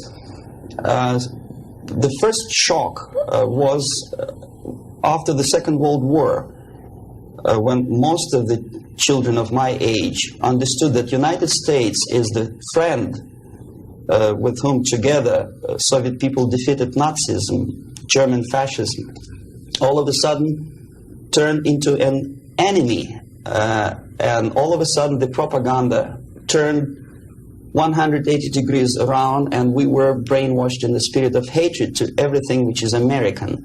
But how could you explain to a child of 6 years old who owes his survival to American spam, condensed milk, egg powder, and things which you probably people never remember because nobody eats them these days, spam meat, you know what I'm talking about? How can you explain to them that these delicious things came from an enemy who wants to subvert and destroy us? It's impossible, because the child remembers when he was hungry, he was eating spam and drinking condensed American milk with the American eagle on the label. So all the efforts of the Soviet propaganda to convince me that America is bad was futile, naturally. That was the first shock. The second was this 20th Congress of the Soviet Communist Party, when Khrushchev revealed the atrocities of Stalin, terrorism, and murder, systematic murder of millions of innocent people. That was another greatest shock.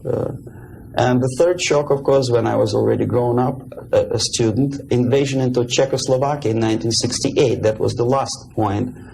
And when I was in India, acting as a Soviet official, a Soviet diplomat, I understood that sooner or later I have to defect and to explain what exactly I was doing in India. I fell in love with that country because at that time this country didn't do any harm to any neighbors, least of all to the Soviet Union. And yet we did so much harm to that country that I decided to defect and explain it, first to Indians, then to American politicians, intelligence communities, and media. Unfortunately, I didn't have much success because my stories were treated with a great skepticism. I was called paranoid, McCarthyist, fascist, Cold War maniac, and other names which I don't want to mention here. And it took me quite a number of years to understand that I'm talking to people who are trying to prevent average American from knowing the truth about communism. The basic methods are not that much different from activities of any public relation officer from any big company. Say Coca-Cola, I bet they have their own department of public relations and press relations. But the ultimate goal, the ultimate purpose is different.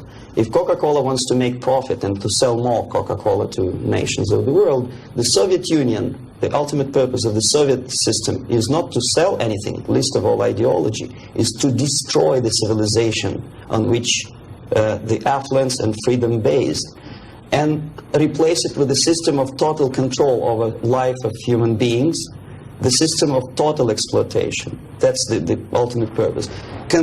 My specific measures, which I was forced to do, unwillingly of course, but I had to do them just to promote myself further and further, is bribery, corruption, befriending politicians, members of parliament, influential scholars, members of civil service, businessmen.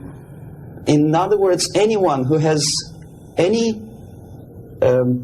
to do with shaping of public opinion in the interests of the Soviet foreign policy. That would include a long process which sometimes is unnoticeable to an average person. It's a long-term process which is called ideological subversion. It's unnoticeable as movement of a small hand of a clock. You know it's going around, but even if you watch it intensely, you don't see the movement. The eventual result is befriending these people and trying to get them involved in the activity in the interests of the Soviet foreign policy. The immediate impulse when I learned that the Soviet Embassy, Department of Research and Counter-Propaganda, of which I was a deputy chief, is engaged neither in research nor in counter-propaganda. It is a department which is compiling information of private nature on individuals divided in two groups, good boys and bad boys. The sympathetic people were promoted in media and public life. The people who were opposed to the Soviet foreign policy were blackwashed, blackmailed, and destroyed, first morally and sometimes physically too. Understanding of what I was doing came to me when I looked through a press release of United States Information Service describing an incident in a South Vietnamese city of Hue, captured by communists from Hanoi for 48 hours. Then it was recaptured by United States and South Vietnamese armies, and to their horror they discovered that within 2 nights the communists could manage to round up more than 15,000 people and execute them. Most of these people were either sympathetic to the United States or to the Western culture, or directly involved in activities supporting United States President in South Vietnam, agents of CIA naturally, even barbers because they know too much. They were executed, and United States intelligence couldn't figure out how could they possibly do it in such short period of time. Later on they discovered, they found out from several defectors that long before communists occupied that city, there was an extensive omnipresent network of informers who knew exactly the addresses, the names, the whereabouts of each individual who was later executed. When I turned to my own files, I discovered that basically that information exists in my department. So it doesn't take much intelligence to understand what I was doing in India. I was compiling information. Comes revolution, these people would be executed. Indirectly, I was involved in a criminal activity, in mass murder. I decided to defect and explain it to Americans, and the response I already described. I was called a paranoid. But I decided to defect and try nevertheless. There's another long story. It's virtually impossible to defect in India simply because Indian government, under pressure from the Soviet government, if you can call them government, I don't call them government, I call them junta. They adopted a law as early as in 61 or 62, after Stalin's daughter defection especially. That law states that no embassy, no foreign legation on the territory of Indian Republic has a right to extend political asylum to any defector from any country, which is it's a masterpiece of hypocrisy. No other defector but a Soviet one needs a political asylum. If you are a Canadian or American, if you want to be nasty to your own government, the maximum you can do is just to pick up a phone and make a dirty phone call to your ambassador. Buy yourself a ticket and get lost.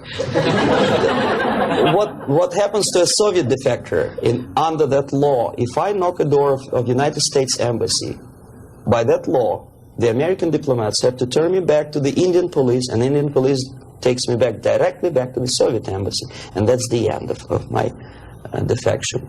So knowing that perfectly well and having contacts both with Indian police and American media corps, I understood that the only way for me was to disappear for a while. And the best way I discovered was to mix with a group of hippies. Mind you, that was the time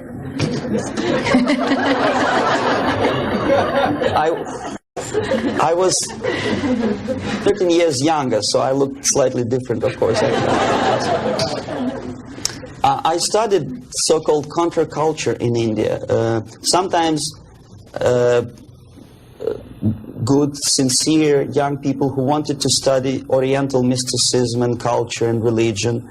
But most of them were simply easygoing individuals who were delighted with exotic life and the easiness with which they can purchase hashish and other drugs in India. And sometimes they traveled Indian subcontinent without any identification papers. So the best way to escape detection was to mix with the group of hippies and travel in India until the campaign in the media and in the police search will subside.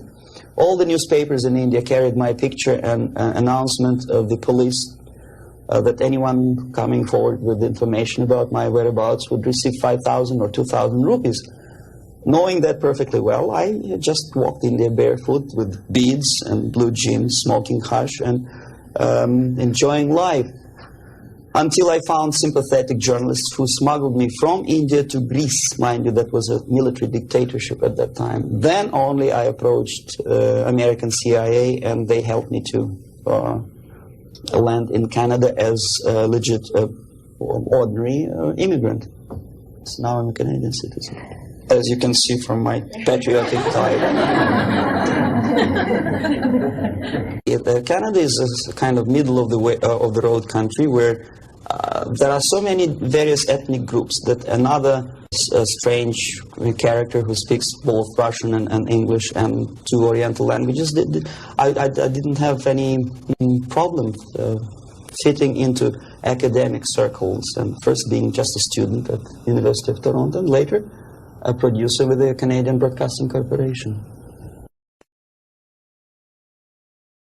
I think it was successful, and until and unless there will be follow-up to that movie, it will remain as an open wound in the United States, as a scare tactic, which in this particular case, I'm not sure whether KGB paid for production of that movie or not, but it's totally irrelevant. What is the most important, unless after seeing the tragic sequences of the nuclear attack, American population is not explained what to do about it. If you still stop at that and let it be, obviously, this is the scare tactic, this is the greatest harm done to United States by Americans, by American filmmaker.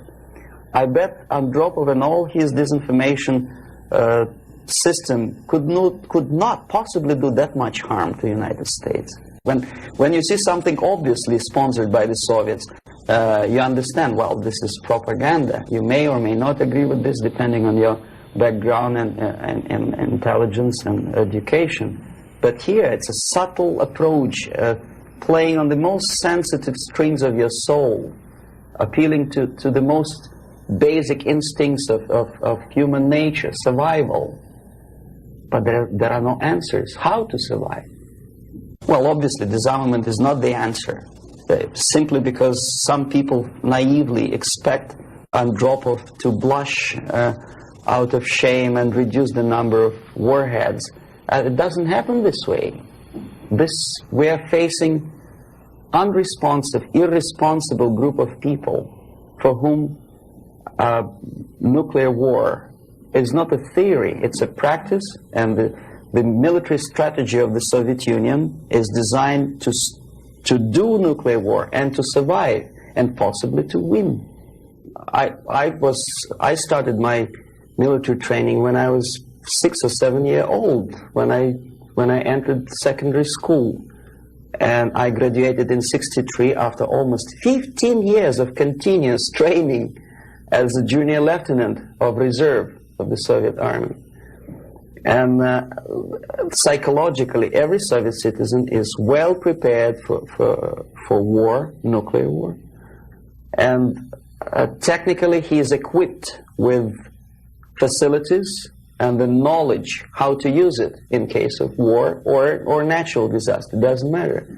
Survival tactics and survival methods are taught extensively in various manners. They are exposed to documentary movies about nuclear war.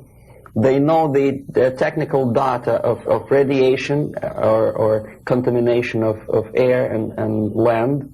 They know the organizational patterns of civil defense to such an extent that even if there is no nuclear attack, even if there is a conventional warfare, each individual at a certain time knows exactly where to go, what to do, where is the shelter, whom to call by telephone, which is not the case, unfortunately, in the United States. I think if a bomb, ordinary bomb, maybe a stink bomb is dropped in the middle of Los Angeles, most of the people will not die of atomic radiation. They will die of panic. They will run, and the traffic jams and the panic will kill more people than anything else.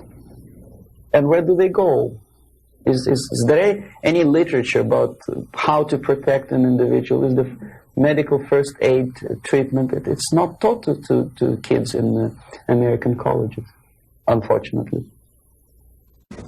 For example, there's obvious tension in the world. Television newscasts inform American family about happenings in East and West Germany. And only at the last moment they decide to bring the canned food down to the basement. It's sheer idiocy. Why not to have them in the basement at peacetime? Number two, there's very realistic picture of what happens when the first nuclear bomb strikes a big city, Kansas City, I think. And people a big panoramic picture shows almost an anthill when people are disoriented totally. That would produce love in Russia, because unlike that, Soviets know exactly what to do. There'll be much less panic, if at all.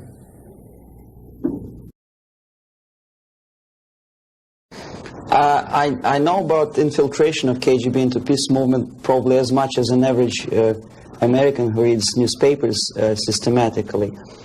But obviously I'm aware that the World Peace Council is a front organization of the KGB. Ramesh Chandra I know personally, both in India and USSR. I worked with delegations of various peaceniks who came to the World Congress of Peace Council in Moscow. I think it was in 1961 or 62. Yeah, it was before Cuban crisis. And at that time, they struck me as people who are pathologically unable to see the truth, not to talk about the military aspects. When as a translator and a guide, I used to take them to places in Moscow which are not supposed to be for foreigners' eyes. They didn't want to see it. They had their preconceived ideas. They were suffering from self-importance. They thought it's a great honor to sit in the Kremlin, in the Palace of Congresses, next to a debil from Kremlin, and talk about peace as if that person from Politburo means anything in peace movement. Self-delusion is the most predominant phenomenon among these people. Ramesh Chandra is a very shrewd politician who takes advantage of naive, misguided, idealistically minded, sometimes sincere people. But he is, my impression is that he's totally sold himself to the Soviets. He receives his payments or royalties or whatever you can call it in the form of prizes. Of course, it's very embarrassing if you approach a person of his caliber with money, with cash, and say, "Here, Comrade Ramesh Chandra, there's money for your propaganda in the interests of the Soviet Union." It's very unpolite. So instead, the Soviet Union creates artificial international bodies such as Jawaharlal Nehru Peace Committee, which consists of various progressive leaders, writers. Sometimes they're known figures and philosophers, educationalists. Sometimes they probably feel that if there's no other possibility to express the desire for peace, at least there is some legitimate overt activity where they can express themselves. That's okay. And they think they are too smart not to see that part of it is Soviet propaganda. Okay, we are smart. We are not going to allow them to use us for propaganda purposes. This is wishful thinking, because after 5 or 6 visits to USSR, everything is paid by the Soviet government. After spending several vacations on a Black Sea coast in luxurious atmosphere with 2 or 3 nice girls, interpreters, lots of vodka and caviar, books published, vapid books which nobody reads in the United States, all of a sudden published in millions of copies in USSR in various languages, that tickles their ego. They think they're somebodies all of a sudden. It's difficult to resist the temptation. Ramesh Chandra is exactly that type of personality. He was approached at a very early stage, and he didn't have willpower and moral principles to resist the temptation, to resist the approach. And by now he's just a pawn in the game, high-ranking pawn. And if he is dismissed or dies natural death, there will be another, the line of people who would like to take his place. Yes, KGB takes very active part in the peace movement, and if these people were sincere as they say they are, they would start demonstrating in Kremlin, or I mean in Red Square, not in Washington, D.C., or in the Central Park in New York, or in Los Angeles. But they don't have courage, they don't have guts to go to Russia and protest against the nuclear armament of the Soviet Union. Therefore, I agree that they are misguided, but I think they are cowards. They are unprincipled, dishonest people. And there's no justification that they are misguided or poorly informed. It's their fault that they're poorly informed. There's enough information, there's enough possibility. In case of United States citizens, there's enough freedom to do what their consciousness should tell them to do. Go to Russia and protest against armament. It doesn't take much courage to take part in demonstration in Los Angeles. But if you're really genuinely concerned about peace, tell it to Brezhnev, tell it to Andropov, and we'll see how courageous and sincere you are. They don't do it. Well, the greatest strength, I think, is the basic principle of American democracy, common sense, and the value of the principles of private property and respect to human dignity and individual rights. The weakness is the permissiveness and lack of moral stamina, which, if you are a religious person could be interpreted as probably alienation from religion, alienation from God. Thinking too much in materialistic terms, thinking in short span of time for pragmatic advantages, disregarding the perspective of civilization. Some philosopher, I forget his name, I was a bad student in Moscow, said that the level of civilization is in direct proportion to the time span that human being thinks in future, for future. The least civilized people live today, this minute. The more civilized nations think about tomorrow, 10 years from now, 100 years from now. Well, this is one of the definitions of... Unfortunately, Americans are made to think in shorter and shorter time span terms. This is the greatest weakness. So therefore, enjoy life and make love, not war. I think that willpower and revitalization of traditional moral values and principles is the most desirable thing now, today. The sooner the better. The things, the principles and values on which the affluence and success of American civilization depends and based upon should be immediately revitalized and brought back to school programs, to media, and let's face it, propaganda. I'm not afraid of this word, unlike the left liberal journalists who think, oh, well, it's propaganda. I don't see anything wrong in propagating the basic moral principles and values on which America is built. Willpower, faith, unshakable faith that this country, this civilization is right and the enemy is wrong. No amount or no number of nuclear warheads and no size of the army will help United States to survive, whether there's nuclear war or conventional warfare.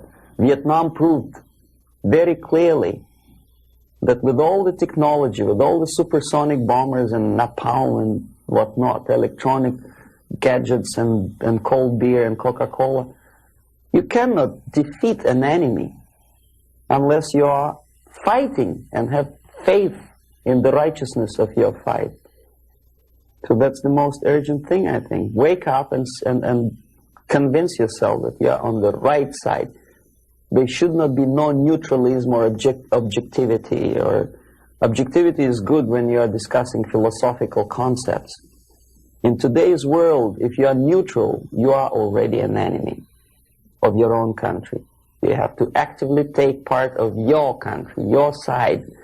One of the reasons of my defection is that I took side. I was decided to take part, to take choice, to make my own personal choice.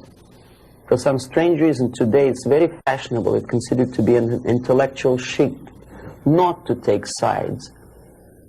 Academic media, academic circles, Hollywood stars, politicians, they think it's very fashionable, it's intellectual to be non-allied, non-committed, neutral. It's not intellectual, it's suicidal.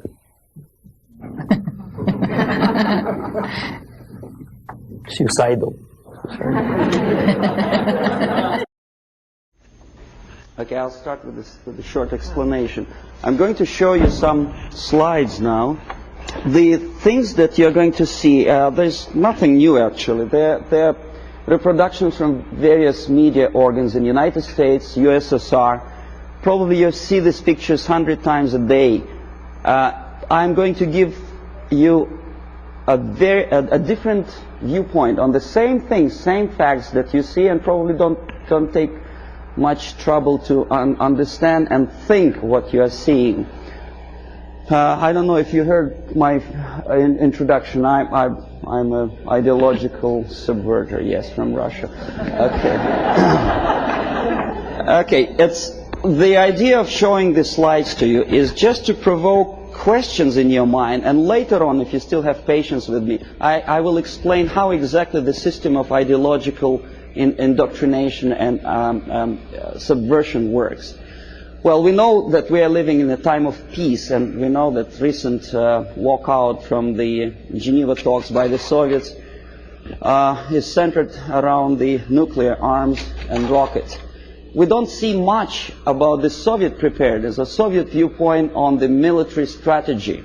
Well, this is a selection of pictures, only pictures. Confucius said that one picture tells more than 1,000 words. These pictures are from everyday newspapers in USSR. This is what a Soviet citizen looks upon every day. Basically, this is a militaristic spirit, pictures of foreign delegates observing the rockets passing the Red Square.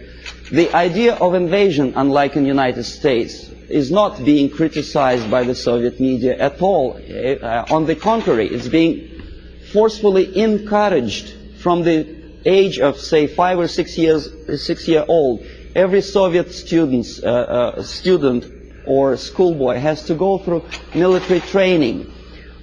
This is a picture from a special military school where young kids, well, maybe 4 or 5 years old, are being trained to be future officers of the Soviet army. That's what they do when they grow up. These are the Soviet sailors, Navy officers in a foreign country. We criticize a lot American presence in foreign countries, but we never criticize and we never pay too much attention about these planes landing with ammunition and firearms in, say, countries like Ethiopia. These are the pictures in Time magazine which probably you've seen and then forgotten about it. These are the Soviet tanks on foreign territory. Are there any protest demonstrations in Los Angeles or New York City? No. These are the Soviet military advisors. Nobody tells them, Russians, go home. How it starts, the media obviously plays a great role. This is a political cartoon from a Western newspaper. You see, it was published sometimes after the Second World War. These 4 columns of peace, pay attention to whom they are being erected. Roosevelt on the left, Churchill on the right, and Stalin in the middle. A peacemaker, Stalin. Okay, this is another thing. Chicago Tribune, January 1945. Destiny's Child. New year, 45, is born. Look who is looking with love and affection. Churchill, Roosevelt, Chiang Kai-shek, and Stalin. And this is how the Soviet media describes Churchill as a warmonger.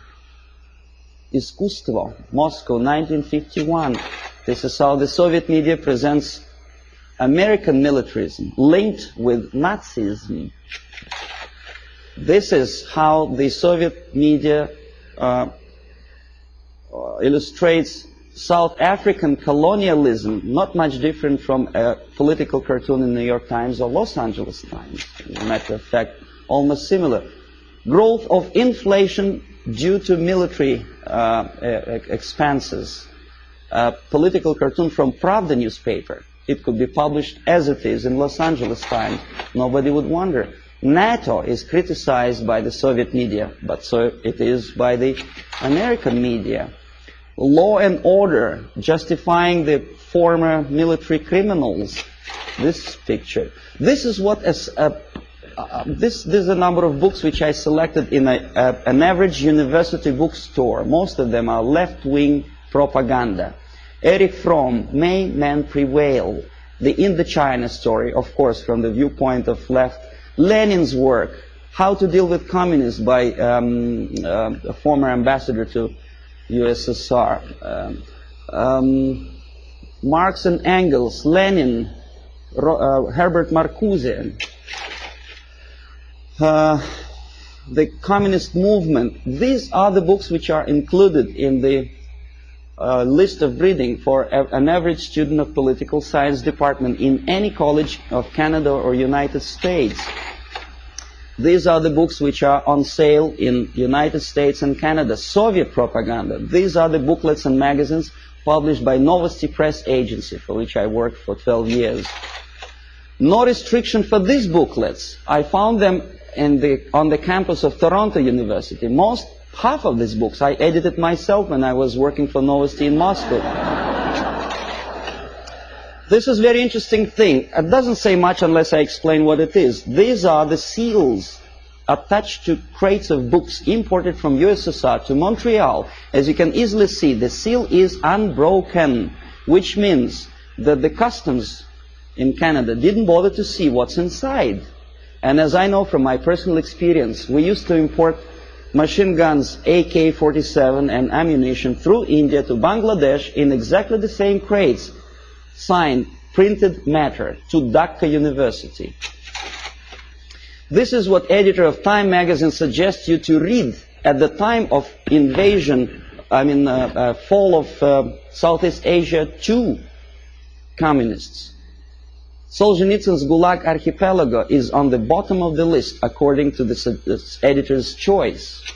Why on bottom of the list? These are the books which are never included in the list of compulsory reading to in any university or college in the United States or Canada. Look what the student is missing. The Death of Stalin, Childhood in Prison, Ferment in Ukraine, Russian Secret Service, The Great Terror. These are the books which for some strange reason Americans are denied the freedom and right to read. Why America is in global retreat? Have you ever seen this book on a campus? No, of course not. I know that. Anthony Sutton, National Suicide. Have you ever had a chance to read that book? Oh, you had? Well, good.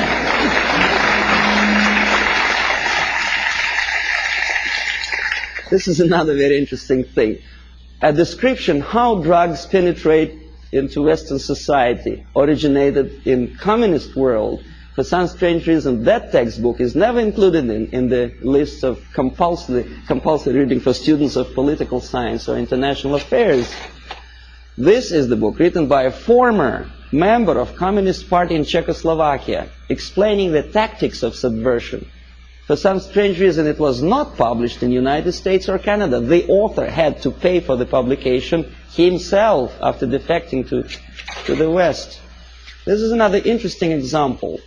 Exoneration and Ultimatum, written by Richard Romer, a science fiction novel about invasion of the United States into Canada to expropriate the oil and natural gas resources in that neighboring friendly nation. Why it took invasion, I don't understand. 51% or more of the companies are already belong to the United States in Canada, as probably you know already. Who is the author? Richard Romer is a dynamic and dedicated exponent of the needs of potential. And so anyway, he's a friend of Pierre Trudeau, a former military officer. And what he writes is something that Andropov probably would be very happy about. He describes a situation when the only thing that saves Canada from United States military occupation is a call from Andropov to the President of the United States threatening him with the reply or with the military answer to an invasion of Canada by United States. And this is written by a close friend of Pierre Trudeau, a politician, a former military man. Why? Is he a paranoid or am I a paranoid? These are the three books published almost simultaneously, sometimes in the middle of 70s. CIA and the Cult of Intelligence. CIA Diary by Philip Age and the KGB by John Barron. I tried to buy the KGB, but it was not in the bookstores of Canada or United States. The previous two books on the left were. This is the author of the most anti-American book, The Defector to the Communist Side, Philip Age. He is alive. Nobody is threatening his life. Nobody is poisoning him with the poisoned umbrella. This is, you know who? He's criticizing CIA for developing a gun to kill communist agents. And he tries to present it as a crime on behalf of United States Intelligence Agency. Why is it a crime? To defend you from the communist agents and to develop a secret gun, which is silent, is a crime. Is there any logic? I don't see any. This is the fellow who also criticizes the United States CIA for developing technical means of bugging USSR embassies on the territory of United States. Why not? I don't see any reason why not. But Mondale obviously does. He knows better. These are the authors who published lists of American agents stationed all over the world. They are alive. They actually made quite a lot of money on that publication. And this is the victim. The chief of CIA in Greece was killed when the book of the previous two Americans was published. This fellow is dead. The other two are not. Siberia in 1971 was visited by a group of politicians from Canada, and this is the report about that visit. This is the group. We're shaking hands with the Soviet ambassador. This is a Soviet technical miracle, a pipeline on thermofrost or something. In other words, what Canadians were doing in early 60s is presented to Canadian public as an achievement, a great technological achievement in USSR. This is the route of their travel in Siberia. The Canadians covered that much of distance. Please remember that map. I will come back to that question. This is a book published by a Canadian author, Farley Mowat. By the way, Never Cry Wolf, a movie which is made on the basis of Farley Mowat's book. He's a nice fellow, drinks a lot of vodka. He was a guest of Novosti Press Agency, which I was working for. This is another book written by Farley Mowat after returning from Siberia. He was accompanied by a person like myself, a Novosti Press Agency journalist. Glorification of Siberia. This is what this is the route, I promised you to come back to that map, which Farley Mowat, a Canadian progressive writer, covered when he was in USSR. This is what he makes Canadians to believe Siberia looks like. It does, of course. Baikal Lake is a very beautiful natural phenomenon. A nicely dressed Soviet Eskimos or Chukchas, I don't know, some ethnic minorities, friendly talking to each other in fluent English.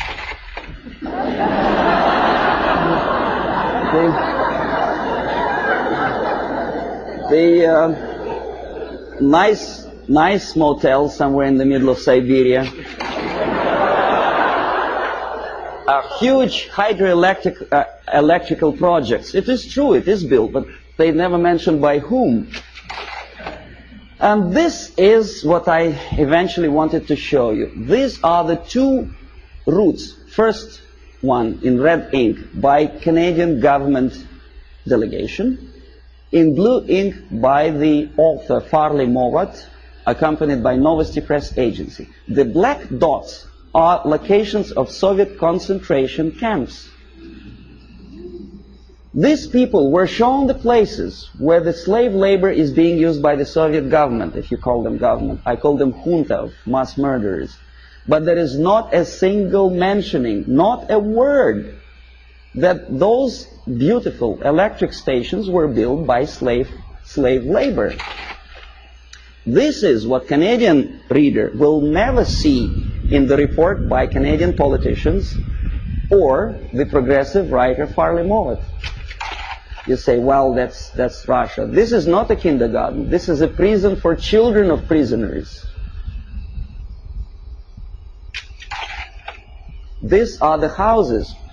If an American contractor would build a house like that, I think he will end up in jail. But this is what is being shown to some naive foreigners as achievements of Soviet technology. Naturally, if you follow the editor's choice and advice, you will never understand that the description, the most detailed description of Soviet concentration camp system is put on the bottom of the list. You say, well, maybe in USSR, the concentration camp is nothing surprising. Well, this is a concentration camp in Southeast Asia, in Cambodia. Same thing. Slave labor.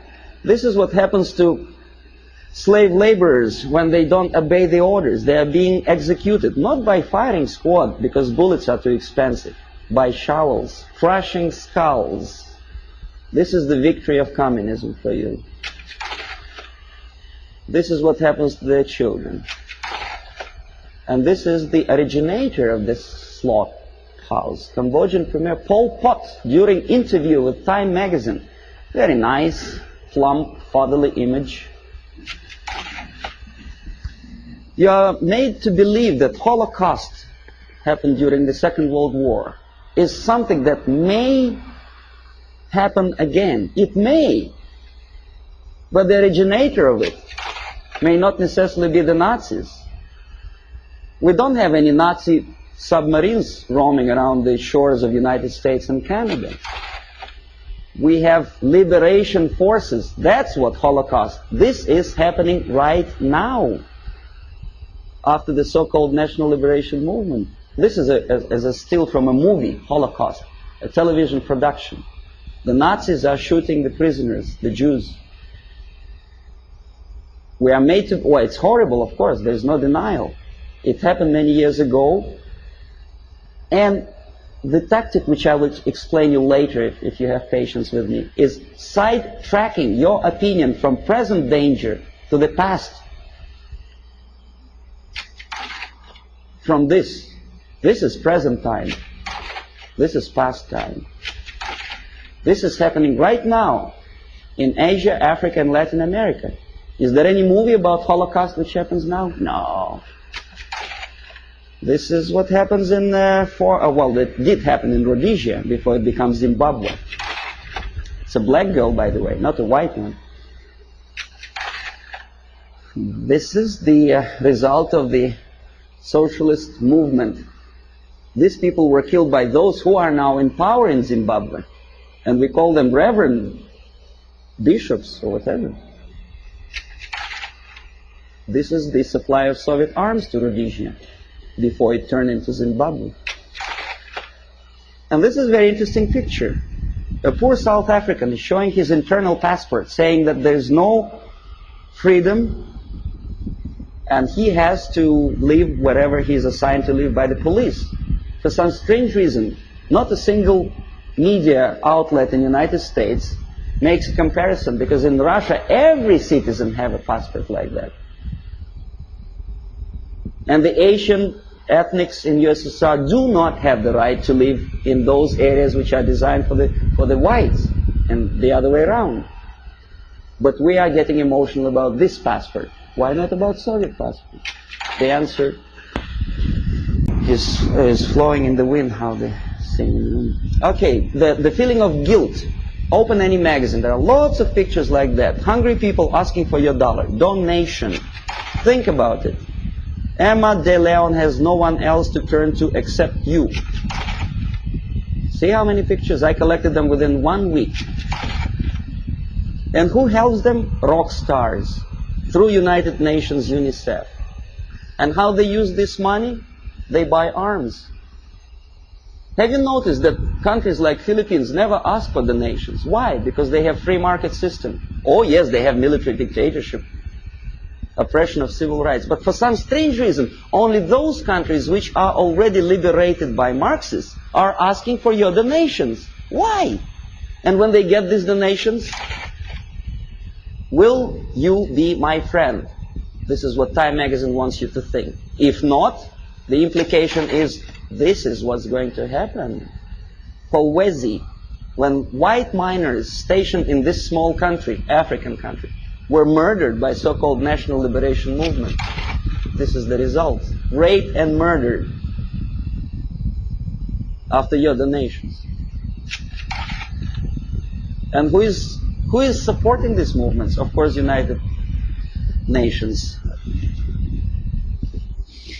Okay, we'll come later on to the question of semantic manipulation. Everybody knows that United Nations is not united and it's not nations, but we continue to call them. I don't know how many people notice the striking similarity between the emblem of United Nations and emblem of the USSR. You think it's coincidence? The symbolism is obvious, unless you are blind, of course. And the creator of the United Nations Charter is an American, Alger Hiss, standing next to Comrade Molotov, sitting there on the left. We know he was a Soviet spy, but he is at large now. Alger Hiss, he's a lawyer, a respected citizen of the United States, a former Soviet spy. Well, you know, this guy is Daniel Ellsberg. He published secret papers of Pentagon. Why not of Soviet military-industrial complex? He's a respected citizen of the United States. Dr. Spock, Agony of Vietnam. I forget what's his name. Oh, yeah. How many men has to die before they understand I don't remember the lyrics of the song, but it was a very impressive song. When I was a Soviet student, I almost cried when I listened to that. And I thought, my God, what a nice fella. John Baez, very nice couple of kids. Jane Fonda, she was crying on location in Vietnam, beautifully filmed by American Hollywood filmmakers. What is she doing now? Did she ever defend both people? Did she say a word in defense of Vietnamese? Or say about horrors of coming out of this? No, she's busy preaching the health or whatever. And also, she takes part in demonstration against South African racism. Not about this. And not about this. This is liberation movement warriors. Jane Fonda didn't say anything about that racism. A black killed by blacks simply because he is anti-communist. That's just a symbolic picture. Okay, now next thing, I'm going to show you some slides which are also nothing sensational, but may provoke some questions in your mind. Maybe not.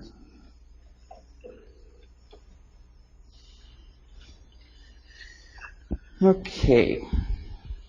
The more questions you have, the better, because we'll come to systematic explanation of the phenomenon later. Now I want you just to get excited. Hollywood actress talking to Fidel Castro. Nothing wrong, of course. Depends what is the message or what's the subject of talking. I bet you never heard about this fella. He's an American singer, Dean Reed. He's singing in Moscow for some strange reason. And you know what he's singing about? Oppression, civil rights in USA, and about poor Americans who cannot survive. Well, I don't want to be too critical of Pope of Catholic Church, but some statements which he made at the earlier years of his becoming a pontiff of Catholic Church, strikingly unpleasant to me. Communism and church can coexist. Can they? Well, you should ask Russian Orthodox priests who were literally exterminated by the Soviet communists. Communism and church can coexist. I don't think so. Catholic Times. I collected this newspaper in a Catholic church, which I attend, although I'm Orthodox Christian, as Russians, most of them are. But I do come to Catholic church because my wife is a Catholic, so I don't see much difference, because God, I suppose, is one, so Jesus Christ is also the same, which church, whichever you go. But Christians and socialism is something that doesn't really appeal to me. I don't know, how about you? Social justice central to gospel, is it? I never heard about it. Join with Marxists? It's from the same newspaper. And that's how they joined the Marxists. Nicaragua, before Sandinista came to power, a priest with machine gun behind his back. And the machine gun, of course, Kalashnikov, if you know anything about machine guns. Okay, then there are some strange deviations from religious path. What's his name? Jim Jones. Reverend? Nice looking guy with adopted kids and shaking hands with a politician, Mayor George Moscone in 1976. Very nice. That's how it all ended, you remember. More than 900 people who poisoned themselves together with their kids in Guyana. This is a very interesting picture. It's not very clear. Instead of Jesus Christ, they put a naked lady, you know, in the church. Strange, huh? Of course it's strange. Crucifix of a woman for Palm Sunday. Boy, Jesus Christ would turn in his grave if he were engraved.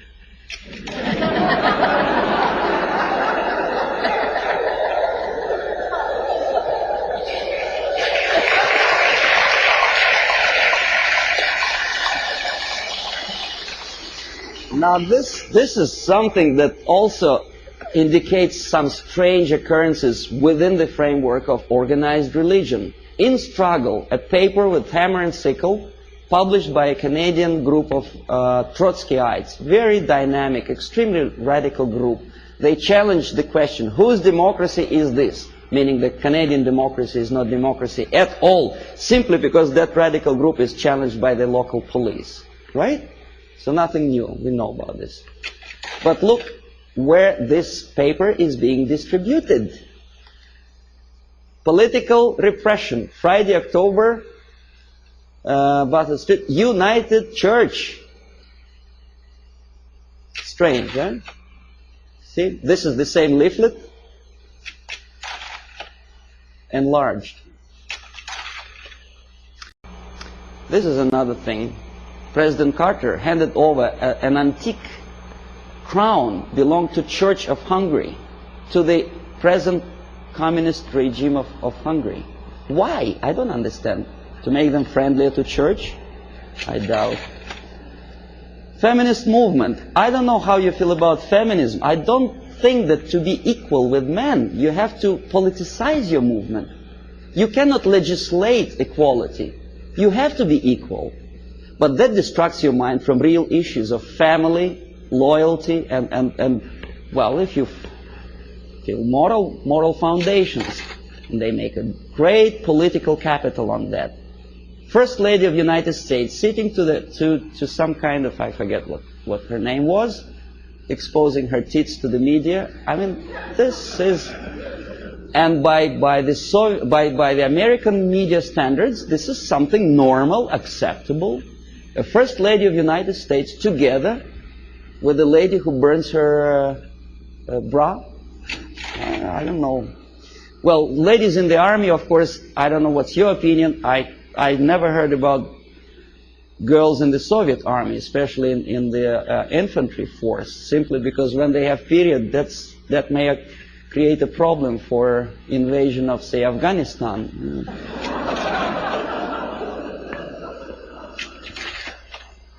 Again, the homosexualism. To be honest, me personally, I don't like the idea of homosexuality. I think it's unhygienic. But homosexuality in the army, making heroes of them, gays on the march. Why? Why to have copulation in a natural manner deserves a public opinion, attention, and a political force? Why to politicize something which doesn't belong to politics at all? In the Soviet Union, we have a joke: don't mix politics and prostitution; they are already mixed. We know perfectly well this. The medical science proved that homosexuality leads to distortion in human psychology. This fellow killed 15 kids after molesting them sexually. We know that most of the agents who were recruited by KGB, including McLean and Guy Burgess, were homosexuals. But we are reading in the media that this is something acceptable. More than that, we are made to believe that these people deserve equal rights and respect. Well, that again is a debatable question, whether to like or not to like certain type of music. Me personally, I don't. These two nice ladies, one is younger, the other is a little bit older, both of them wanted, for some strange reason, to shoot President of the United States, defending the environment of the United States, the green trees and vegetation. Why it takes that of United States President to defend the environment, I don't understand. If you do, please explain. Then, of course, glorifying all kind of national liberation leaders, we naturally provoke our own kids to go into some strange liberation movement. You know who I'm talking about. This is the girl who was abducted by terrorists, and then she became terrorist herself, a daughter of a wealthy publisher. Naturally, there are thousands, millions of kids who loved, adored her courage. This is Comrade Carlos. You know who he was? He was trained and educated in Lumumba University, where I was teaching Russian language to the likes of him. That's the result of the activity when they come back home. Aldo Moro was killed by Red Army terrorists who wanted to liberate Italians from something. I don't know from whom. These are the persons who were part of Baader-Meinhof gang. And this is a person who also liberates someone from someone. I don't exactly know. Obviously, Indians from whites in the United States. But pay attention what he holds in his hand. It's Kalashnikov, AK-47. I know it by heart. I can put it apart with my eyes closed. War on terrorism. Does it exist? Apart from verbal war. This is what I have collected on a campus in Canada, Carleton University, Ottawa. Left-wing tabloids. That's how they instill in the minds of people, young people, that to fight is the only way, the violence, death is the only way to achieve rights of Palestinian people, other people, Quebec separatists, and jobs and peace. Obviously, you cannot get job if you spend all your time walking up and down streets with posters like that. You have to go to a place where the jobs are. And of course, to find a job, the most unsuccessful way to find a job is to read papers like that. Don't feel like working. This is something another. This is a Playboy magazine. Probably you heard the story about Larry Flint, how successful is he to attract attention of media and public opinion by doing crazy things, getting involved in court case of the car manufacturer. Why he wants to do it, I don't know, but what he does attracts some strange mass attention. Playboy magazine makes jokes about Russian sex. That's the image they want to present to American people. But they don't explain to American people that the process of demoralization is not a question of joke. This is Portugal after socialists came to power. On your left is a prostitute who was imported from East Germany to Lisbon. A communist prostitute in a country which is just had its successful socialist revolution. Very interesting. What for? To make money? No, I'll tell you later. On the right, pornographic literature in a country with strong Catholic moral principles. Well, I don't know how many people of you like to drink alcohol. I did. But I noticed that some ads in magazines have some strange desire to joke about alcohol.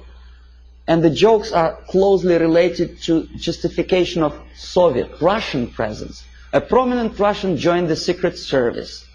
Something to joke about while you drink vodka. I don't see any humor in that. Do you? I don't know. Okay, this is a number of advertising of alcohol for which Canadians get into hot water. Comes the revolution, anyone can drink McGuinness vodka. Alberta vodka is superimposed on the picture of cruiser battleship Aurora. I don't know how many of you know that this is a historical relic in USSR. The revolution, communist Bolshevik revolution, started with the cannon fired from that battleship. And obviously Soviet embassy was insulted, so they sent a protest note to Pierre Trudeau, and the picture was removed from the magazine. When I was teaching at Carleton University in Ottawa, my superiors forced me to do an IQ test with two groups of my students. The idea was to answer about 100 questions, to give answer, yes, no, or undecided. The more undecided or negative answers you give, the more, according to the compilers of this test, you are adaptable and useful to society. The more positive answers you give, the more questionable is your adaptability and usefulness for your country. This is explanation how to score, how to count the scores. And now see the questions. Telling dirty joke is bad. A good soldier is a patriot. Yes, no, or undecided. Think about it.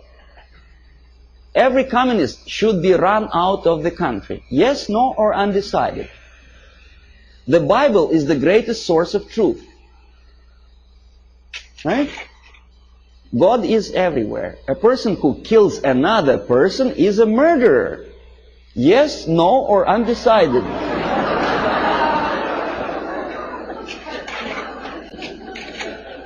Okay, now, if you don't believe me, let's come back. See, I want to repeat you once again the conditions of the scoring. The more undecided and negative answers you give, the more you are adaptable and flexible and useful for the society. Do you understand what they are doing to kids? Okay, they are doing two things at a time. They teach them moral relativism. They teach them how to lie to get a greater score. Because obviously a child would say if a person kills another person, he is a murderer. But for the sake of getting a higher score, obviously a student would put no or undecided. So you teach your kid how to lie to be successful and to look adaptable and useful for society. Well, obviously I had to do that test, but I added one more question to that thing. My own question. I said, what kind of society you are going to be useful to?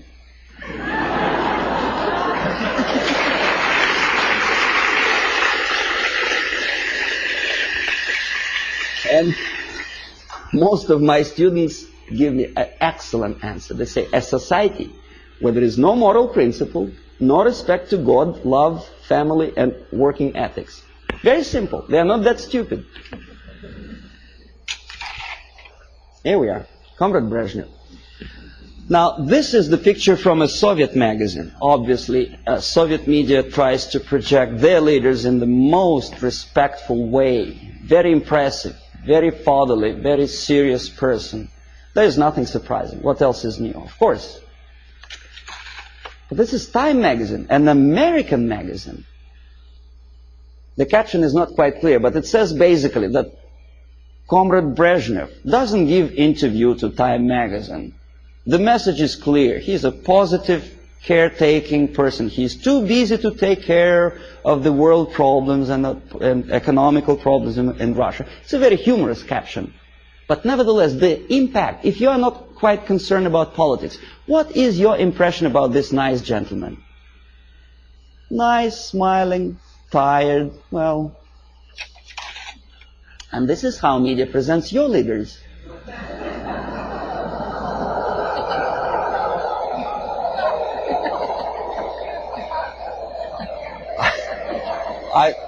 I don't know whether he deserves to be presented like that or not. This is a different question.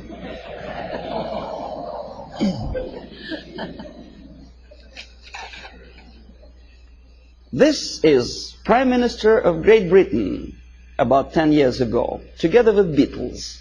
You may or may not like Beatles. Me personally, I don't like them. But a prime minister of a country together with entertainers.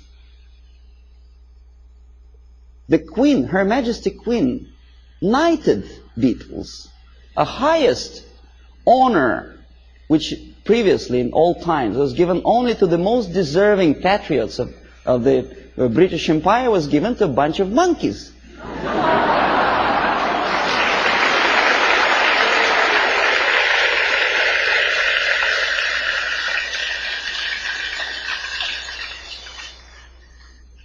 Valéry Giscard d'Estaing is playing football. He's our guy. He plays piano.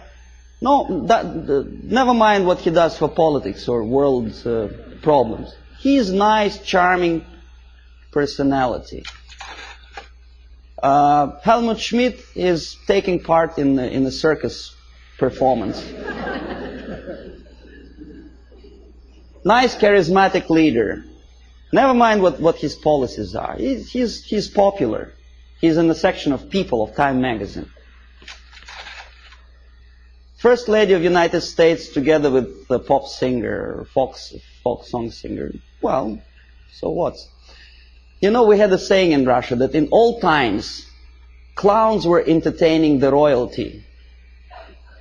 Today, the mightiest of the world think it's a privilege to appear with entertainers.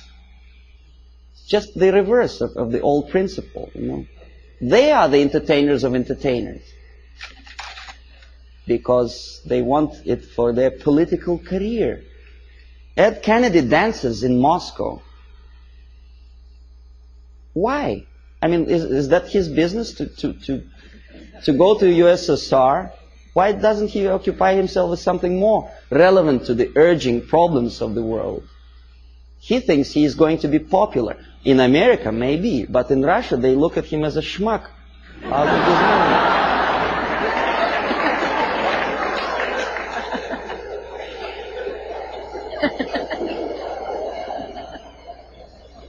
Senator McGovern is talking to a gorilla somewhere in Africa. Not the gorilla monkey, but a young member of National Patriotic Movement.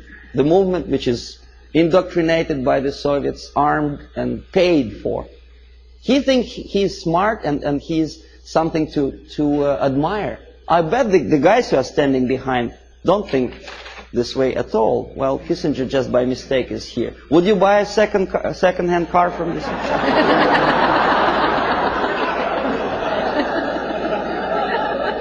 Pierre Trudeau, Prime Minister of one of the most developed industrial nations, independent nation in the world, is befriended by Fidel Castro.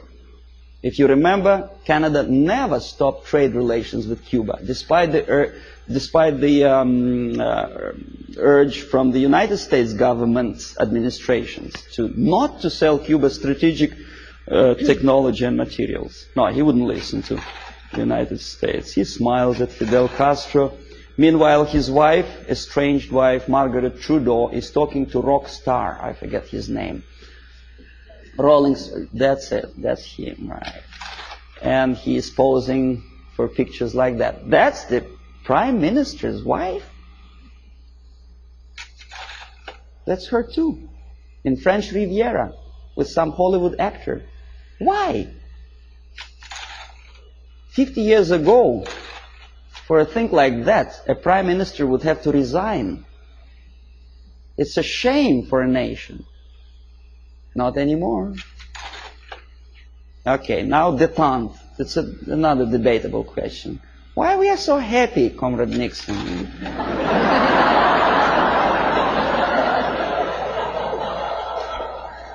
What is so funny? I would like to ask.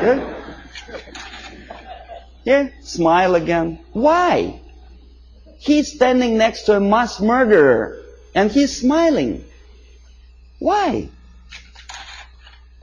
Pierre Trudeau also attentively listens to Comrade Brezhnev's, I don't know what. West German chancellor is helping Comrade Brezhnev to stand up because the senile leader of Russia is unable to stand up without Western aid.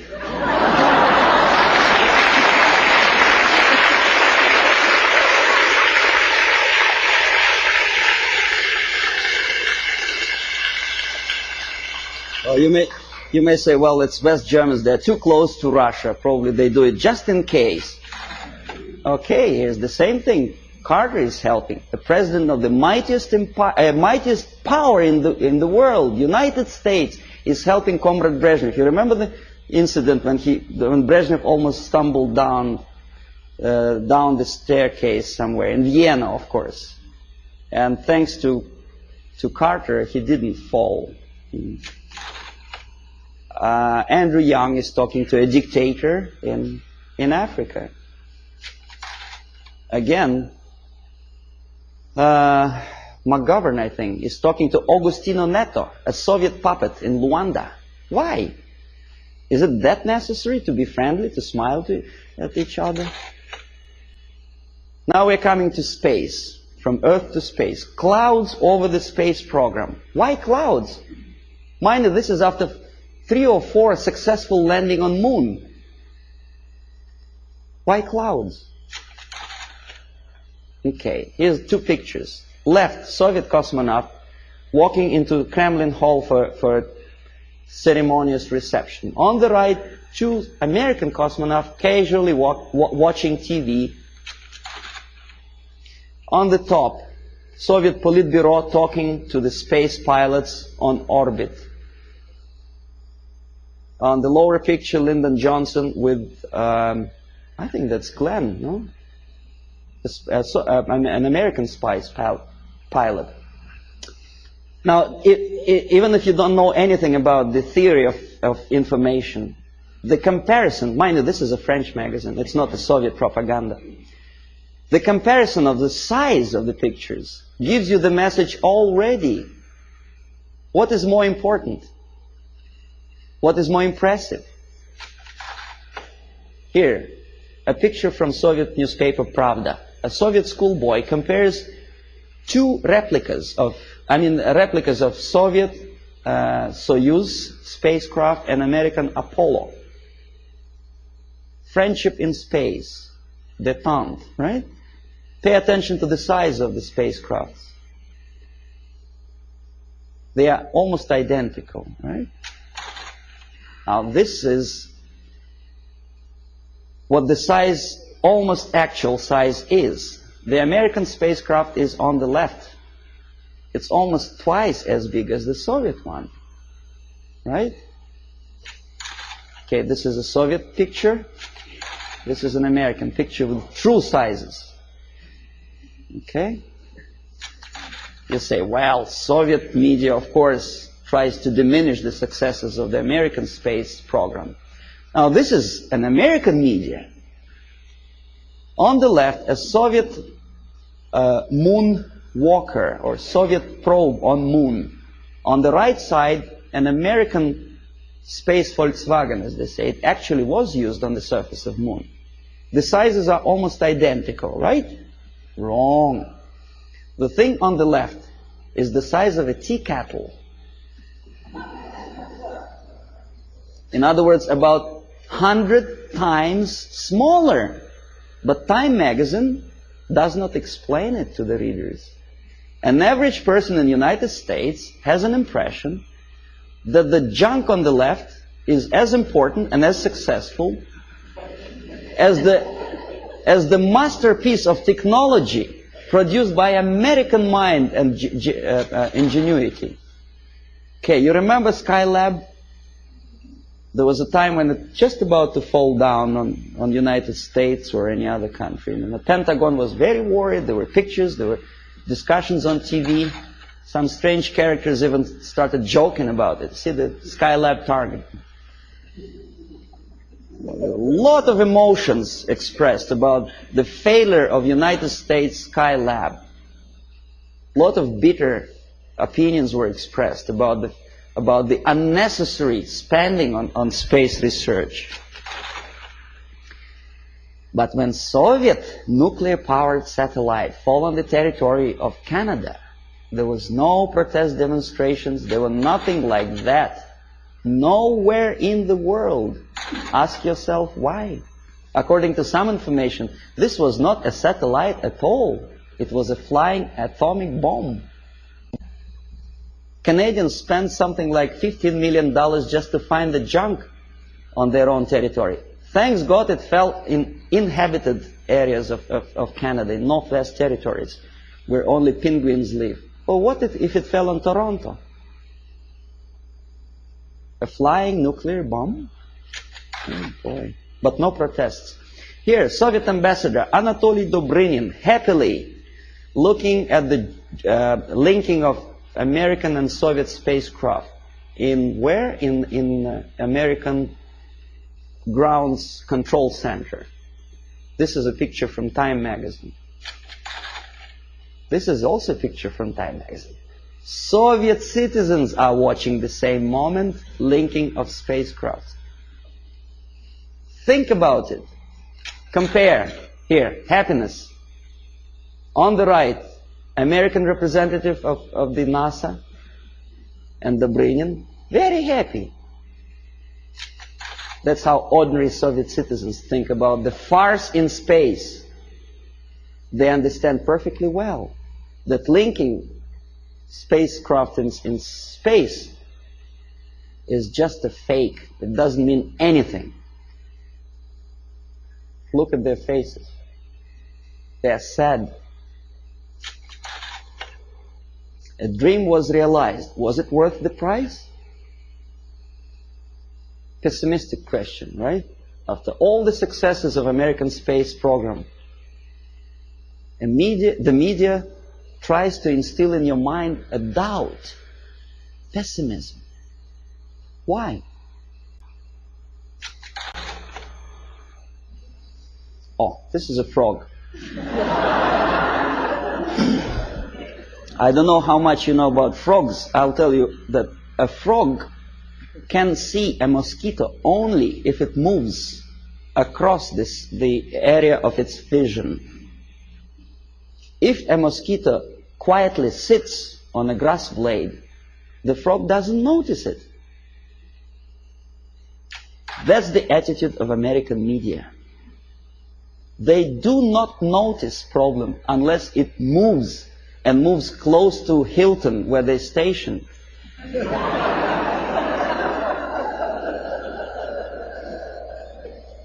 These are the people who may file a suit against me if I call them liars, but that's exactly what they are. They've been lying to you for years and years about the situation in Vietnam, in Russia. They were selling commercials, deodorizers and cars, and they sold you a rotten information, disinformation of what happens in the world. They have a vision of frog, but they look like semi-gods to you. And if I challenge their credibility, probably the people will call me a paranoid or a very nasty person. I may be a nasty person, but that's my opinion.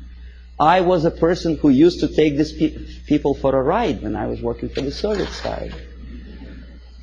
Okay, if you don't believe me, here, one of the most conservative newspapers, in this particular case it's a Canadian newspaper, the Globe and Mail, editorial page. Nothing special, right? The malaise of liberal democracies. Saving Bhutto, former president of Pakistan, called priority. And then there is another article on the right here. U.S. out to dominate Pacific, Russians claim. Well, obviously somebody's opinion, right? Nothing unusual for an average reader. Russians claim that United States out to dominate Pacific. The idea is that, well, United States is obviously aggressive and they want to dominate something and Russians are unhappy about it. Somebody says. You read an article and probably you may agree or disagree, but you have a feeling, the message of urgency. The nasty Americans again out to dominate Pacific. Now look who is the author. Alexander Malishkin, Novosti Press Agency.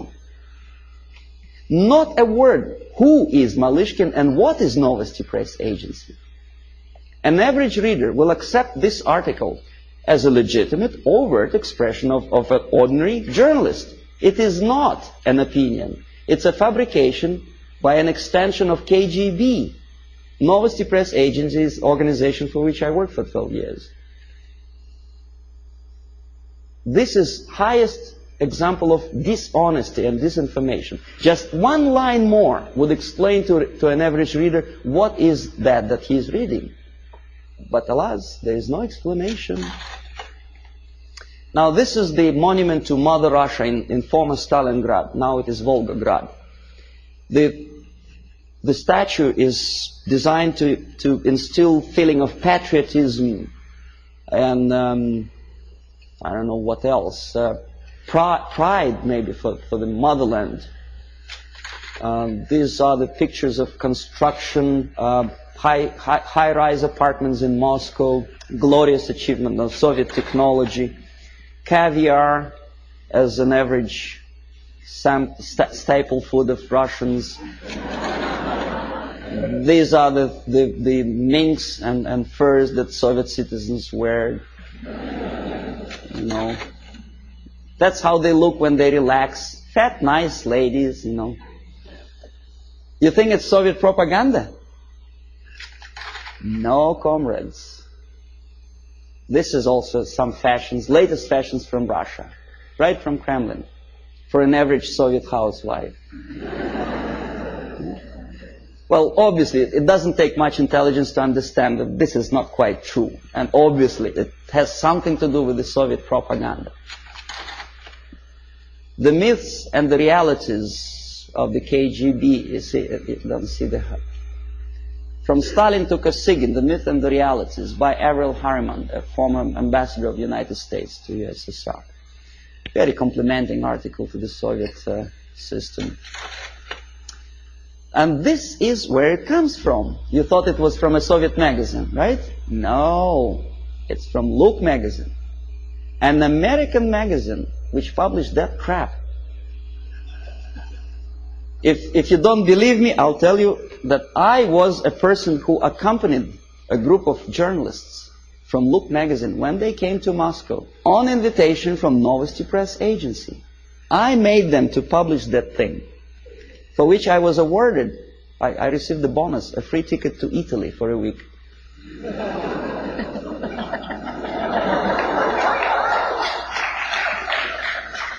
Now, this is look like sheer high-class idiocy, but unfortunately, this is exactly what happened. It didn't took me much effort to convince the Americans, to tell the American journalists from Look magazine, to bring back this magazine, to dedicate the whole issue to the glorious anniversary of Soviet Revolution. This is what you were reading in your American magazine. This is how an average American perceived the Soviet way of life. A happy Soviet citizens. This is what an average girl in Russia wears. This is what they eat and drink. This is how they build their apartment houses. And this is how they're fiercely patriotic. Amazing. Anyway, so I will explain you how it all happens. The last two pictures I will not comment. I want you simply to look close into these eyes.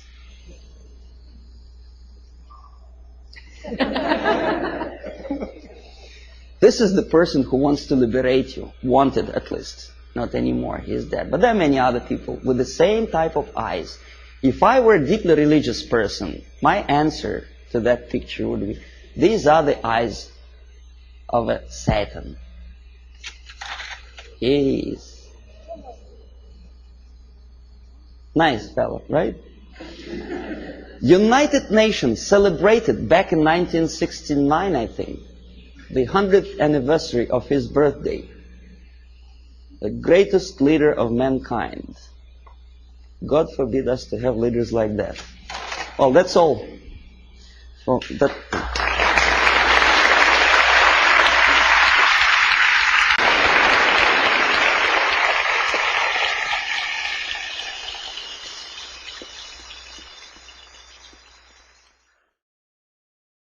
Subversion is the term, if you look in a dictionary or criminal code to that matter, usually is explained as a part of activity to destroy things like religion, government, system, political, economical system of a country.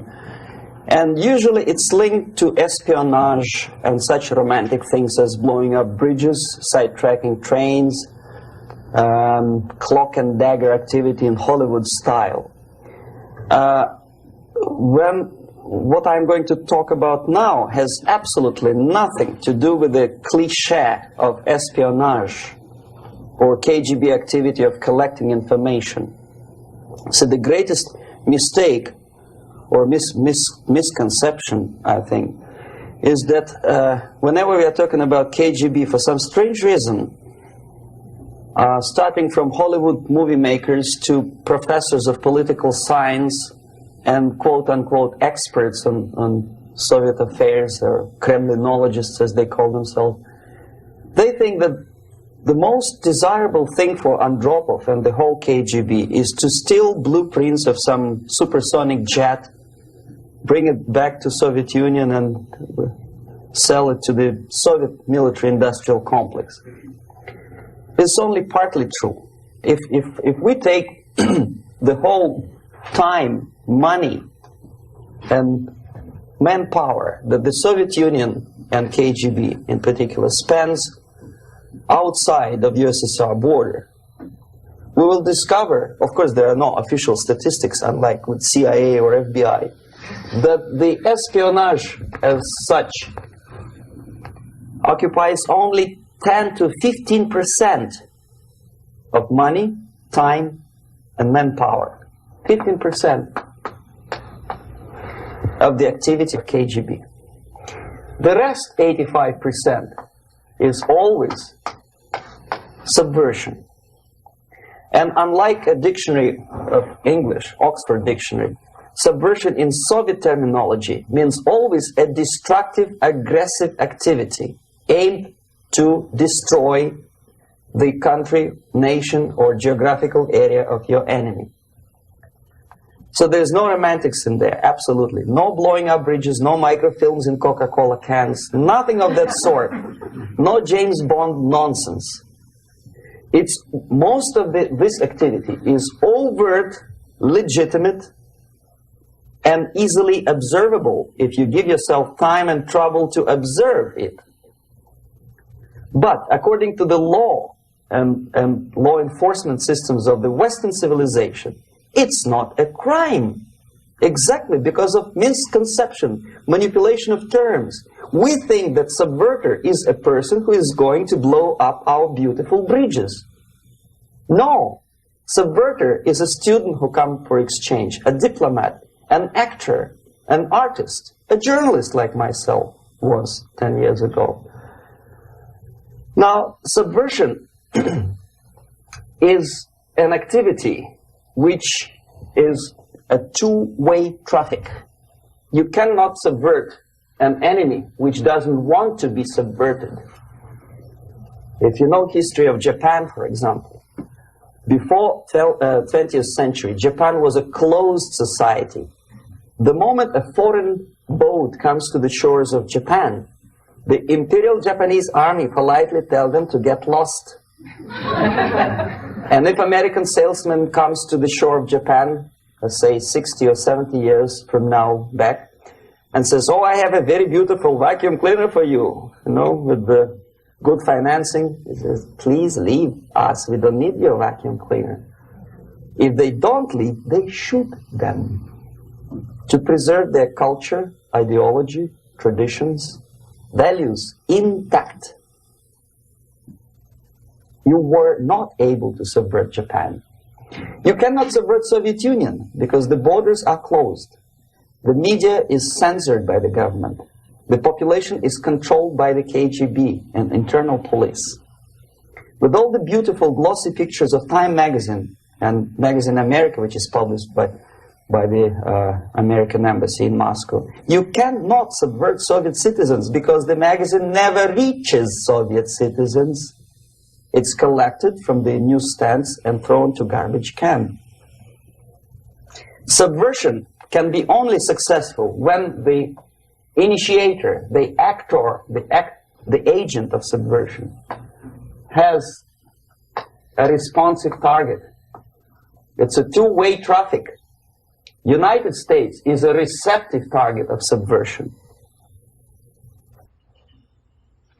There is no response similar to that one from United States to the Soviet Union. It stops halfway somewhere. It never reaches here. The theory of subversion goes all the way back 2,500 years ago. The first human being who formulated the tactics of subversion was a Chinese philosopher by the name of Sun Tzu.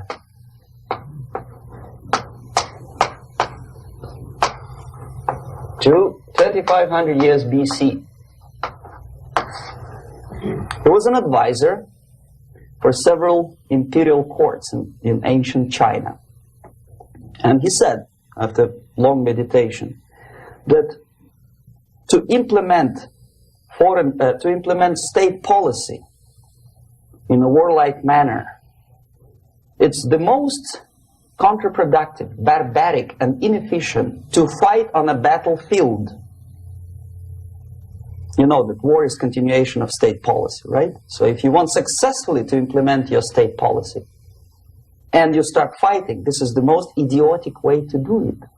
The highest art of warfare is not to fight at all, but to subvert anything of value in the country of your enemy, until such time that the perception of reality of your enemy is screwed up to such an extent that he does not perceive you as an enemy, and that your system, your civilization, and your ambitions look to your enemy as an alternative, if not desirable, then at least feasible.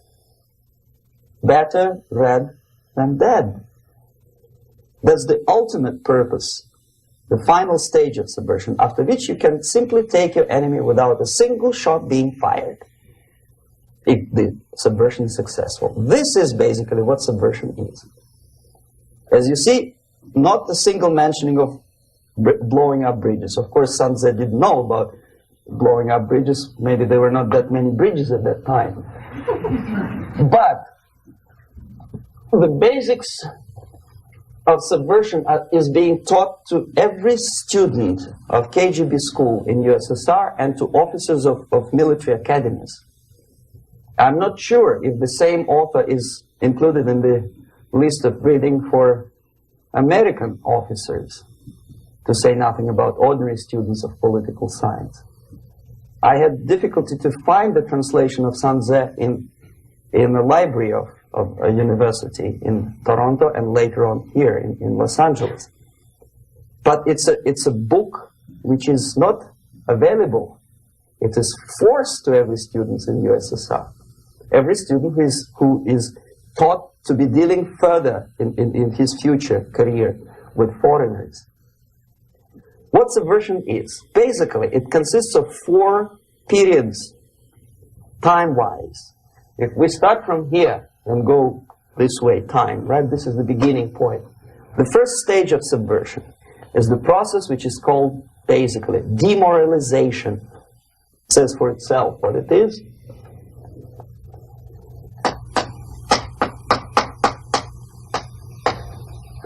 It takes from, say, 15 to 20 years to demoralize a society. Why 15 or 20 years? This is the time sufficient to educate one generation of students or children. One generation, one lifetime span of a person, a human being, which is dedicated to study, to shaping up the outlook, ideology, personality. No more, no less. Usually it takes from 15 to 20 years. What it includes? It includes influencing, or by various methods, infiltration, propaganda methods, direct contacts, doesn't really matter. I will describe them later. of various areas where public opinion is formulated or shaped. Religion, educational system, social life, administration, law enforcement system, military, of course, and labor and employer relations, economy. Okay? 5 areas. I will not write them down because we will not have enough space. Sometimes when I describe all the methods, students ask me question, are you sure this is the result of the Soviet influence? Not necessarily. You see, the tactic of subversion, about which I'm talking, is similar to the martial art, the Japanese martial art. If some of you are familiar with that tactic, probably you will remember that if an enemy is bigger and heavier than yourself, it would be very painful to resist his direct strike.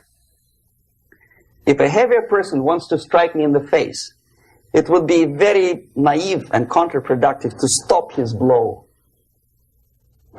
The Chinese and Japanese judo art tells us what to do. First to avoid the strike, then to grab the fist and continue his movement in the direction where it was before, right? Until the enemy crashes in the wall. You see? So, what happens here? The target country obviously does something wrong. If it's a free democratic society, there are many different movements within the society. There are obviously, in every society, there are people who are against this society. They may be simple criminals, ideologically in disagreement with the state policy, conscientious enemies, simply psychotic personalities who are against anything, right? And finally, there are a small group of agents of a foreign nation, bought, subverted, recruited, right? The moment all these movements will be directed in one direction, right? This is the time to catch that movement and to continue it until the movement forces the whole society into collapse, into crisis, right? So that's exactly the martial art tactic. We don't stop an enemy. We let him go. We help him to go in the direction we want them to go. Okay? So, on the stage of demoralization, obviously there are tendencies in each society, in each country, which are going to opposite direction from the basic moral values and principles. To take advantage of these movements, to capitalize on them, is the main purpose of the originator of subversion. So we have religion, we have education, we have social life, we have power structure, we have labor relations, unions, and finally we have law and order. 1, 2, 3, 4, 5, 6.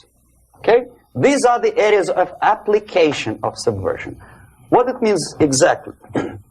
In case of religion, destroy it, ridicule it, replace it with various sects, cults, which bring people's attention, faith, whether it is naive, primitive, doesn't really matter.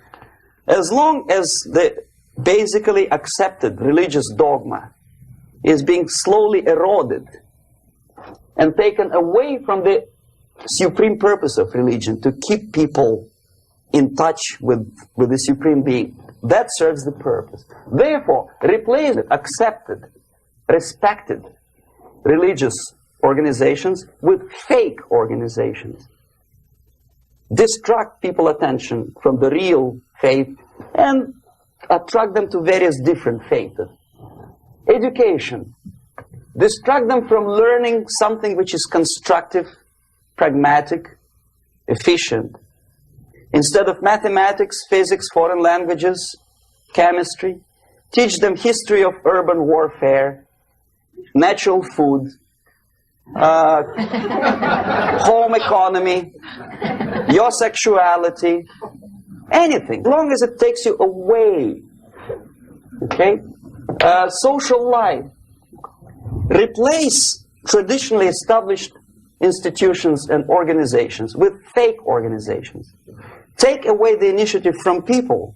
Take away the responsibility from naturally established links between individuals, group of individuals, and society at large, and replace them with artificially, bureaucratically controlled bodies. Instead of social life and friendship between neighbors, establish social workers institutions. People who are on payroll of whom? Society? No. Bureaucracy. The main concern of social workers is not your family, not you, not social relations between groups of people. The main concern is to get the paycheck from the government. What will be the result of their social work doesn't really matter. They can develop all kind of concepts to show to the government and to the people that they're useful. Okay, away from the natural links, power structure. Okay, the natural bodies of administration, which are traditionally either elected by people at large or appointed by elected leaders of society, are being actively substituted by artificial bodies. The bodies of people, groups of people, whom nobody elected. Never. As a matter of fact, most of the people don't like them at all, and yet they exist. One of such group is media. Who elected them? How come they have so much power? Almost monopolistic power on your mind. They can rape your mind. But who elected them? How come they have a nerve to decide what is good and what is bad for the elected by you, president, and his administration? Who the hell are they? Spiro Agnew, who was hated by the liberal left, called them a bunch of enfeebled snobs. And that's exactly what they are. They think they know. They don't. The level of mediocrity. In a big establishment like New York Times, Los Angeles Times, major television network, you don't have to be excellent journalist. You have to be exactly a mediocre journalist. That's easier to survive. There's no competition anymore. You have your good, nice income, $100,000 a year. That's it. Whether you are better or worse doesn't really matter anymore. As soon as you're smiling to the camera and do your job. That's it. No more competition. Power structure slowly is eroded by the bodies and groups of people who do not have neither qualification nor the will of people to keep them in power, and yet they do have power. Okay. Together with that, there is another process. Law enforcement, law and order organization and structure is being eroded.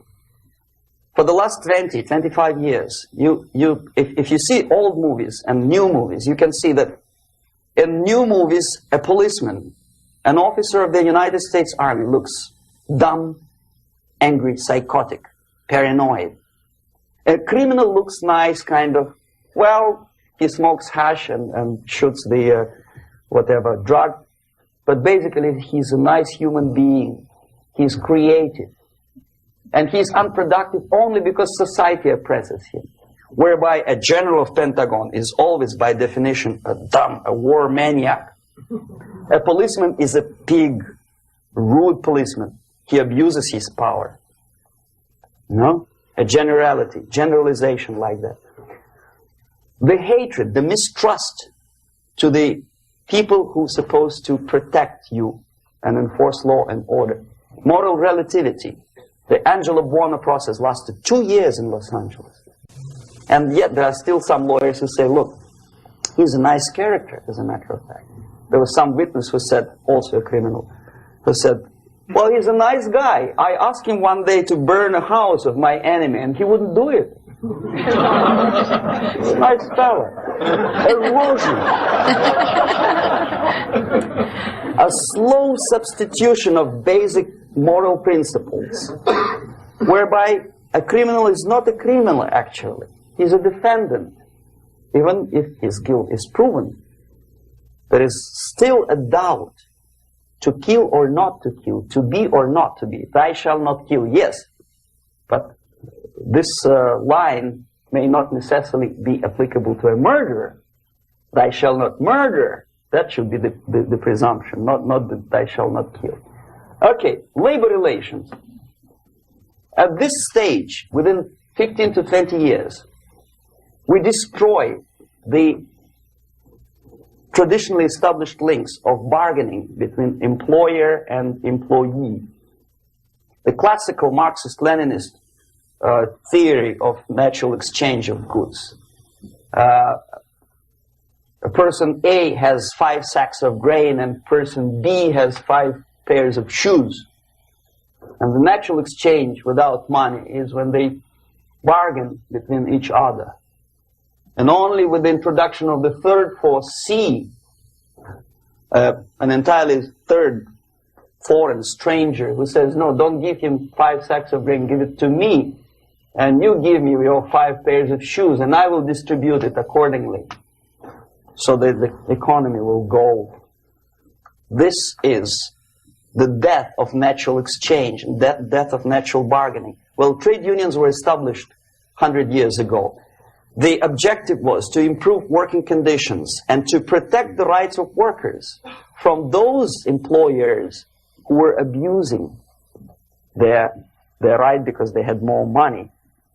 Objectively, at that time, initially, the trade union movement did work. What we see now is that the bargaining process is no longer resulting in the compromise, which is leading objectively to betterment of working conditions and increase of salary. What we see is that after each prolonged strike, the workers lose.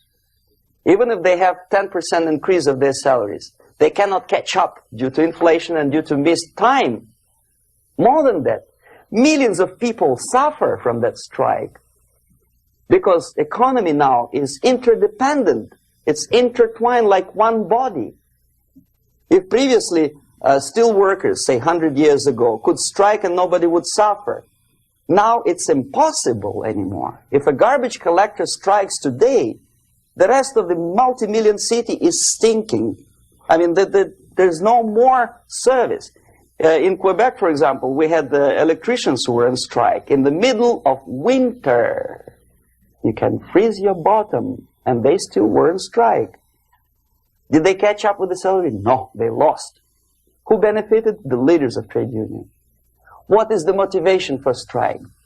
Improving of workers' condition? No, obviously it's not. Then what is it? Ideology. To prove to these capitalists.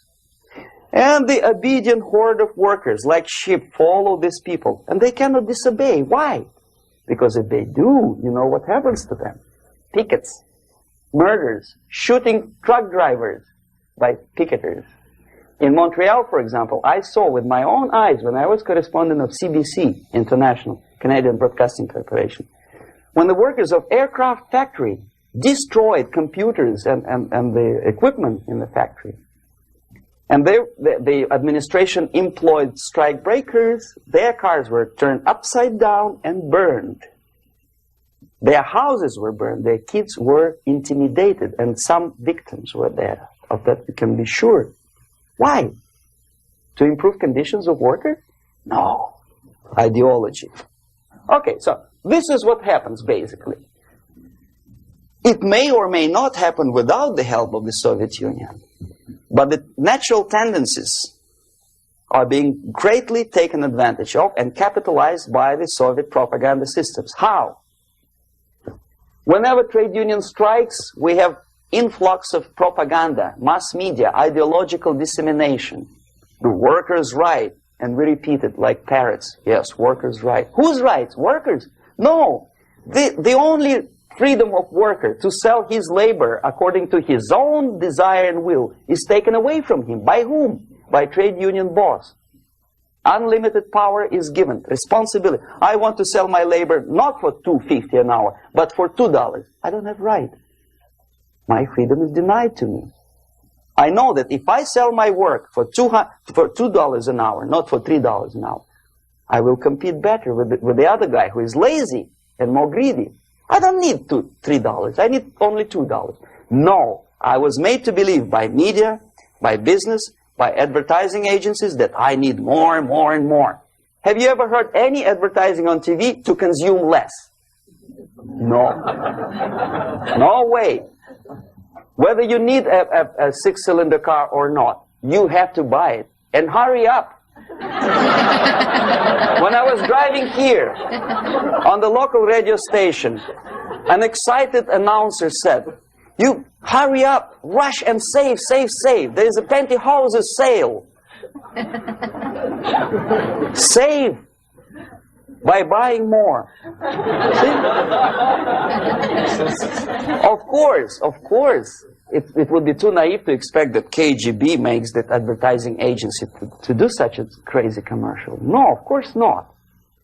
But what we did when I was working for Novosti Press, we would snow plow editorial offices, student organizations, religious groups with literature of class struggle.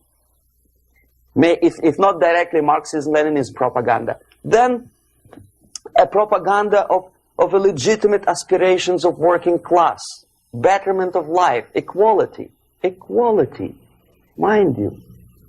President Kennedy once said, we will make America to believe that people are born equal. Are people born equal? Is there any mentioning in the Bible or any other holy scripture in any religion, if you don't believe me, go to the library and check it. There is not a single word about equality. Just the opposite. By your deeds, God will judge you. What you do is important. The merit of your personality. You cannot legislate equality. If you want to be equal, you have to be equal. You have to deserve it. And yet we build our society on the principle of equality. We say people are equal. We know it is false. It's a lie. Some people are tall and stupid. Others are short, bold, and clever.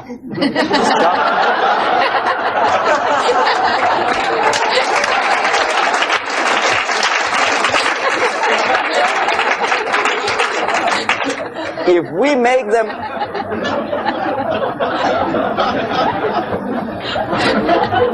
make them equal by force, if we put the principle of equality in the basis of our socio-political structure, it's the same thing as building a house on sand. Sooner or later it will collapse, and that's exactly what happens. And we, as Soviet propaganda makers, are trying to push you in the direction which you go yourself. Equality, yes, equality. People are equal. Land of equal opportunities. Is it true or not? Think about it. Equal opportunities. Should there be equal opportunities? For me and for a lazy bastard who comes here from some other country and immediately registers as a welfare recipient benefits? I never received a single dollar. No, sorry, I did receive once. But I never applied for welfare. For the 13 years, I took any job. Security guard, journalist, taxi driver, anything.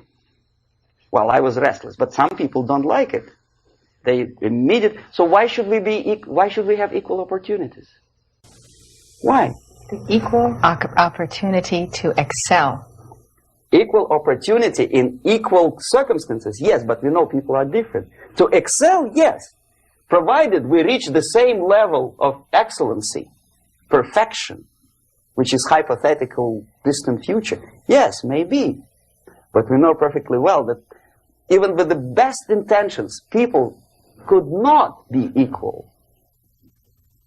Why should we have equality in the, say, legal system?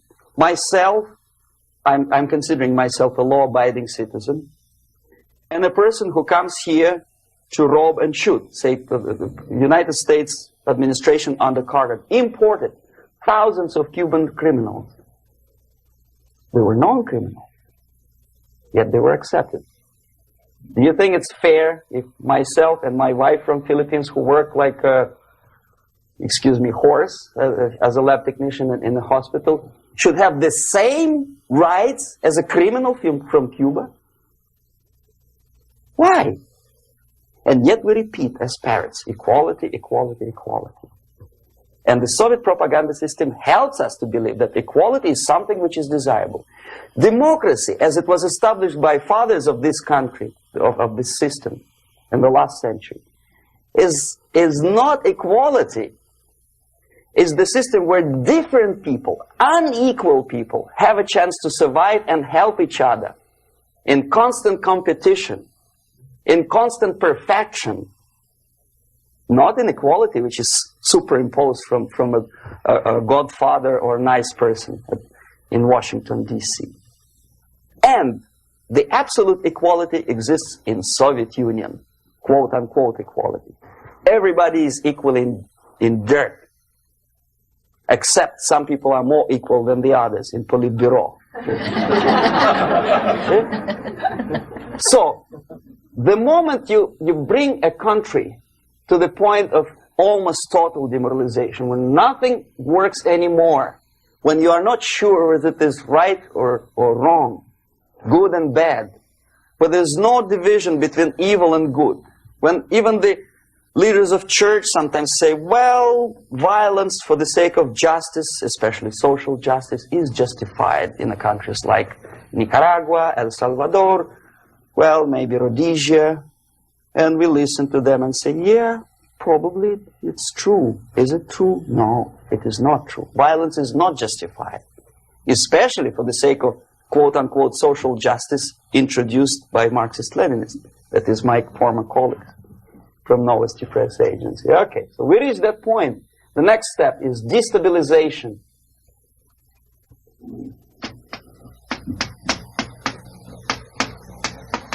Again, this word says for itself what it is. To destabilize all the relations, all the accepted institutions and organizations in a country of your enemy. How you do it? You don't have to send a battalion of KGB agents to blow up bridges. No. You let them do it themselves. The area of application is, again, it's narrower now. Not like the previous case.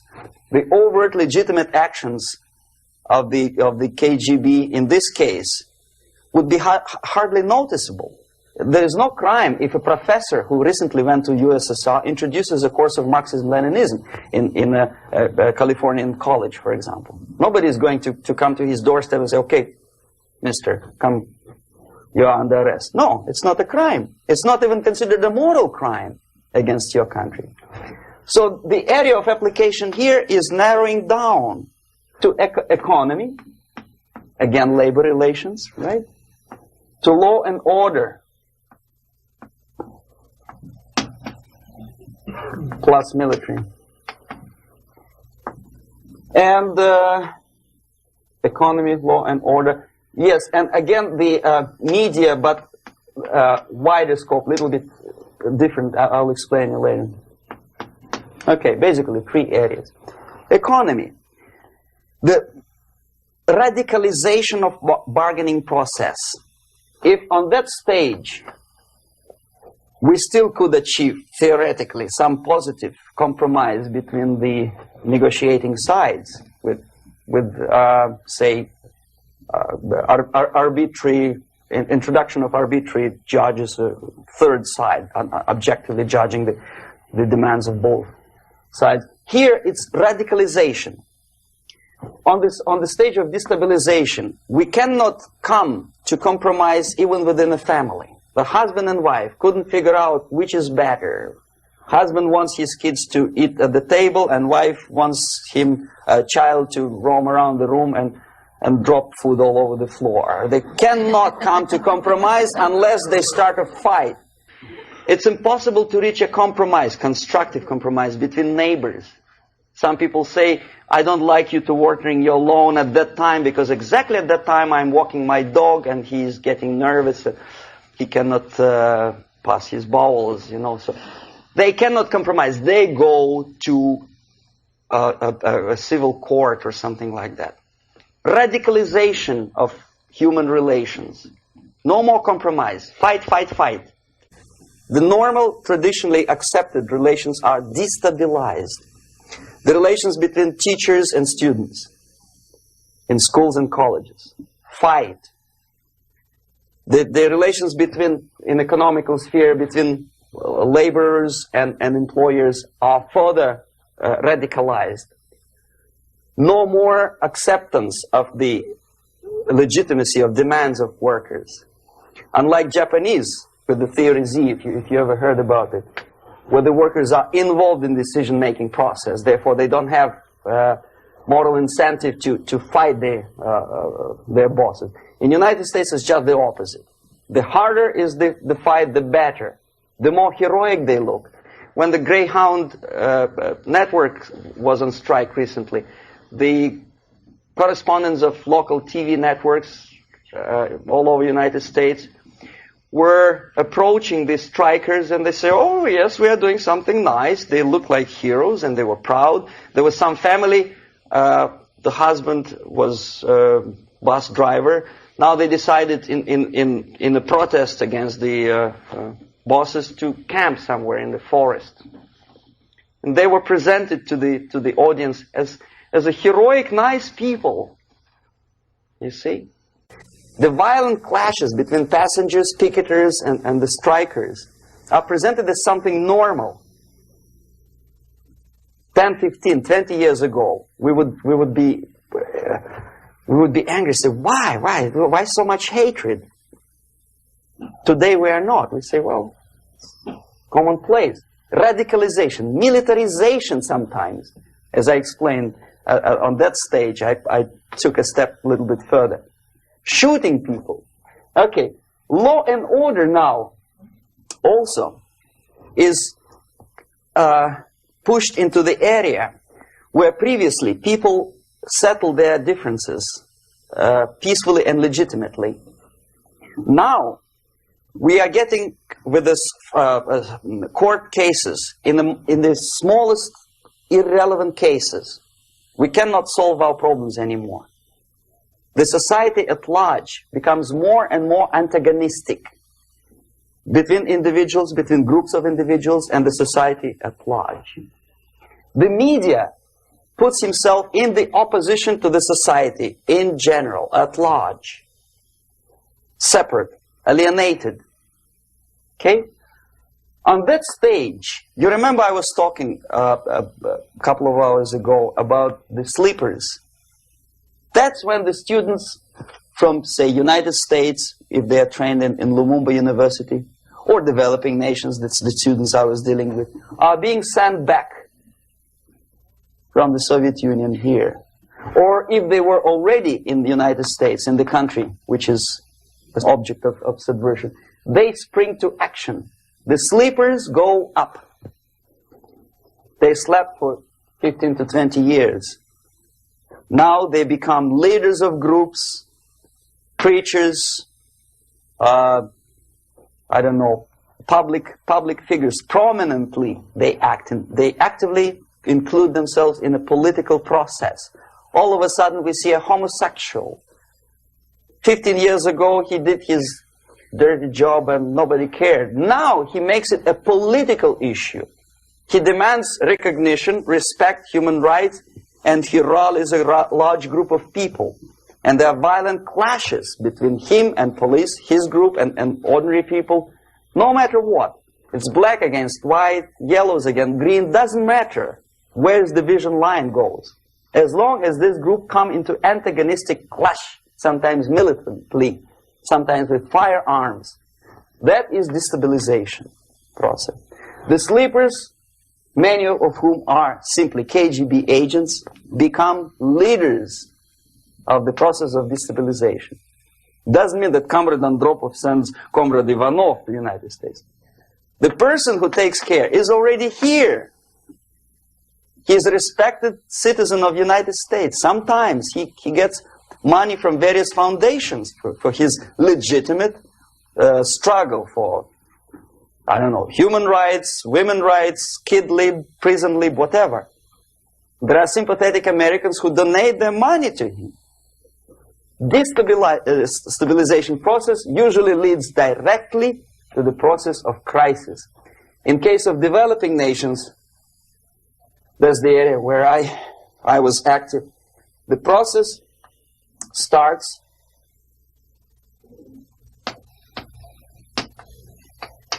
when the legitimate bodies of power, the social structure collapse. It cannot function anymore. So instead, we have artificial body injected into society, such as non-elected committees. You remember I was talking about them here.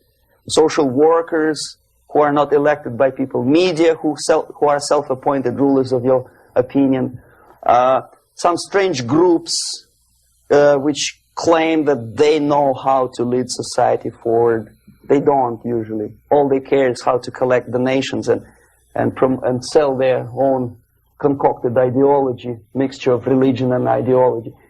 Here, we have all this artificial body claiming power. If the power is denied to them, they take it by force. In case of Iran, for example, all of a sudden we have revolutionary committees. What kind of revolution? There was no revolution yet, and yet they had the committees. They were taking power of judgment. They had the power of execution, they had the power of legislation, and that they had the power of judicial. All of them combined in one person, who is half-baked intellectual, sometimes graduated from Harvard University or Berkeley. He comes back to his country and he thinks that he knows the answer to all the social, economical problems. Okay? Crisis is when society cannot function anymore productively. It collapses, obviously. That's the word for crisis. So therefore, the population at large is looking for a savior. The religious groups are expecting a messiah to come. The workers say, we have family to feed.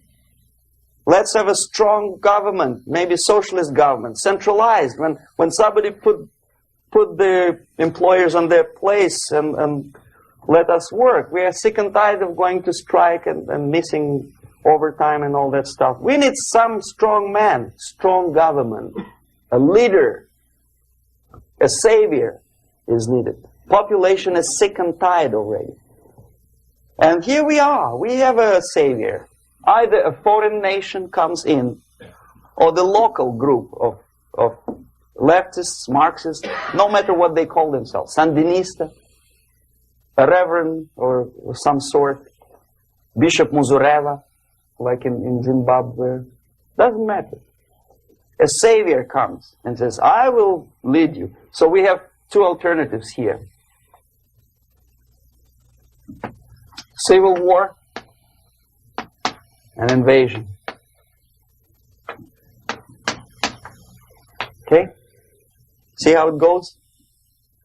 Civil war, we know what it is. Lebanon is the best example. The civil war, which was artificially implanted in Lebanon by injection of force of PLO, Palestinian Liberation Organization. Invasion we had in many other countries like Afghanistan, name any East European country, it was invaded by the Soviet army. But the result is the same. The next stage is normalization. Normalization is a very ironic word, of course.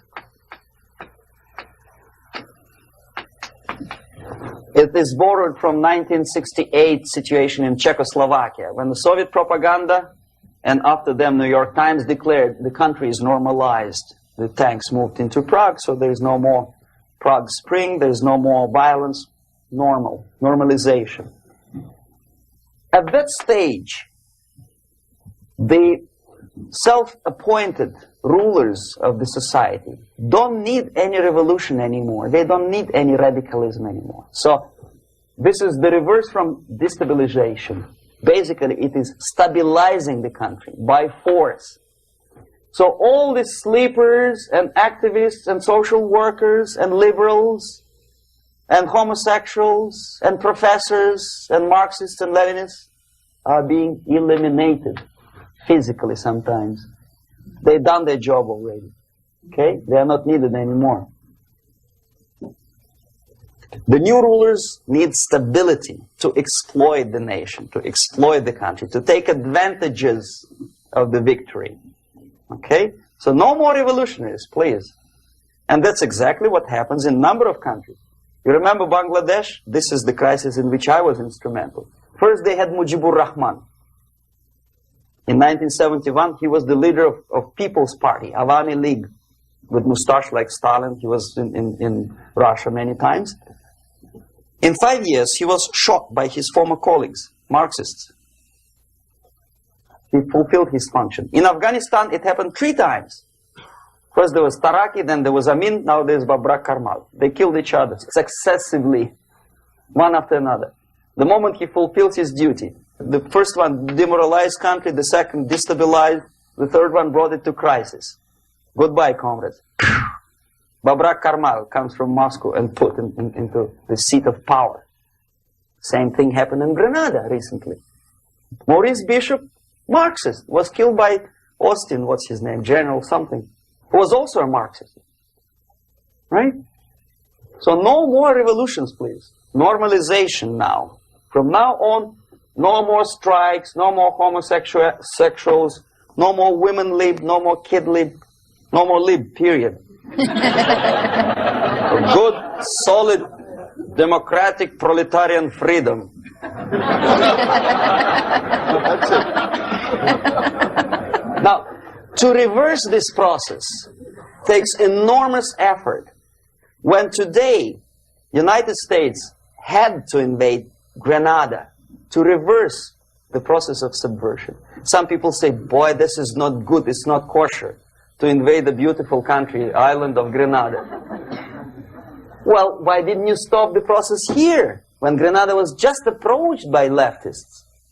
Why not to prevent Maurice Bishop to come in power in the first place? Did Grenadians want him? Very questionable. They didn't know who was Maurice Bishop in the first place. He came to power by coup d'etat himself. Okay? No, we let the situation develop further and further and further until the crisis and normalization very soon. And then United States decided to invade country, discovering that the country was absolutely a military base for the Soviet Union. Of course it's a drastic measure. Of course it's a pity that Marine Corps had to lose, what, 17 lives. Very bad. Why not to stop the process before it comes to crisis? Oh no, intellectuals will not let you. It's interference into domestic affairs. They are very careful not to let American administration to interfere in domestic affairs of Latin American countries. They don't mind Soviet Union interfering in these affairs. Okay. So to reverse this process from here, it takes only and always military force. No other force on earth can reverse this process at this point. At this point, it does not take military invasion of United States Army. It takes strong action, like in Chile. A CIA covert involvement to prevent the savior from outside to come into power and to stabilize country before it erupts into civil war. Okay? Support the right-wing conservative forces. By money, by crooks or love, doesn't matter. Stabilize the country. Don't let the crisis develop into civil war or invasion. Oh no, your liberals will say it's against the law. The Congress will not appropriate money for covert actions of CIA. Why not? Should we wait till the normalization come and Soviet tanks land in Los Angeles airport? Now, at that point, at the point of destabilization, also the process could be reversed. Again, easily than this. No CIA involvement at this point. You know what it takes here? Restriction of some liberties for small groups which are self-declared enemies of the society. As simple as that. Oh no, the media and liberals will tell you this is against the American Constitution. How can we, by force, deny the civil rights to criminals, for example? It's not good. Okay? So we allow them to. Okay, if you allow the criminals to have civil rights, go on and bring the country to the crisis. This is a bloodless way to do. curb the rights. I mean, not to put them in prison. No, I'm not talking about putting all the gays from San Francisco in the concentration camp. Do not allow them to take political force. Do not elect them to the seats of power, whether it is municipality level, state level, or federal level. It has to be beaten in the heads of American voters that a person like that in the seats of power is an enemy. Do not be afraid of this word. It is an enemy. If he is not an enemy here, he will be here. Later on, he will be shot, of course. But at this point, he is an enemy. Okay? You are doing great service by denying him a right to capitalize on his own crazy ideas and become a powerful man, a man who uses the seat of power.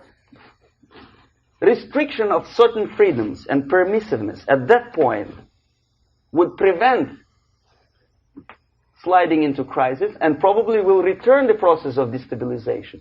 To curb unlimited power, monopolistic power of trade unions, here, at that point, would save economy from collapsing. To introduce a law to stop private companies of raping public opinion's mind in the direction of consumerism. No company must have a right to force you into buying more unless you want it. There must be a law. You want to advertise your car? Okay. But not a single mentioning of buying it now and saving money. It must be against the law to force people to consume more. Self-restraint. Previously, before this process started, the self-restraint was a business of church, religion. Because our preachers, the fathers of church, would tell us, material values are good, but it's not the prime function of human being. Because you have to live with something. Obviously, the design for our life is not to consume more deodorants. There must be something greater. If such a complicated instrument as human body was created, obviously there must be some higher purpose for that. And it's very easy to avoid destabilization by denying the greedy companies one little freedom, one little liberty, forcing you into turning yourself into processors of unwanted products and goods. They turn you into machines, like the worm who there's inlet and outlet. So, and how long an average appliance lasts these days? Less than a year. Why? Where's workmanship? Oh, we want you to buy more. Okay. Destabilization process could be easily overcome if, as I say, the society, by its own will or after persuasion by the leaders, will come to the idea of self-restraint. It's so hard, we want to consume more, but you have to. Unless you will come to this stage, when, as we say in Russia, if Sahara Desert ever becomes a communist state, there will be shortage of sand. So you have to curb your... You have to curb your expectations at this point before it's too late. But no, we don't want to do it. Demoralization process. Again, it's the easiest thing to reverse. First of all, by restricting import of propaganda. The easiest thing to do. Unlimited, unrestrained import of Soviet literature, Soviet journalists, giving Soviet propaganda and ideological agitators equal time on American TV network. It has to be stopped. And it's easy. They won't be offended, mind you. As a matter of fact, they will respect America more. But when my former colleague Vladimir Posner appears on Nightline and Ted Koppel asks him, well, Vladimir, what do you think about this? And what can he think? He's an instrument of propaganda. He thinks what Comrade Andropov tells him to think. He's just a nice, articulate mouthpiece of the Soviet subversion system. And Ted Koppel makes you believe that my friend Vladimir Posner thinks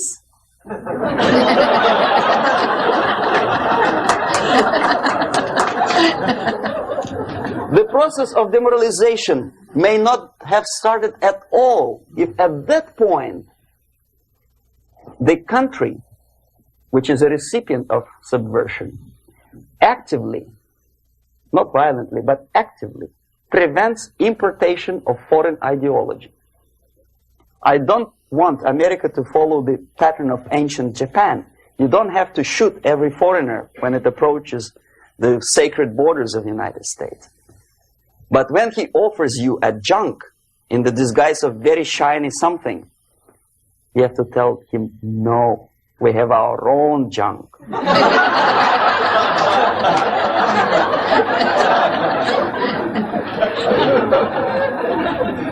If at that point the society is strong, brave, and conscientious enough to stop importation of ideas which are foreign, then the whole chain of events could be prevented. Recently I've been to Philippines, and I was shocked how in big cities like Manila, children listen to deafening music.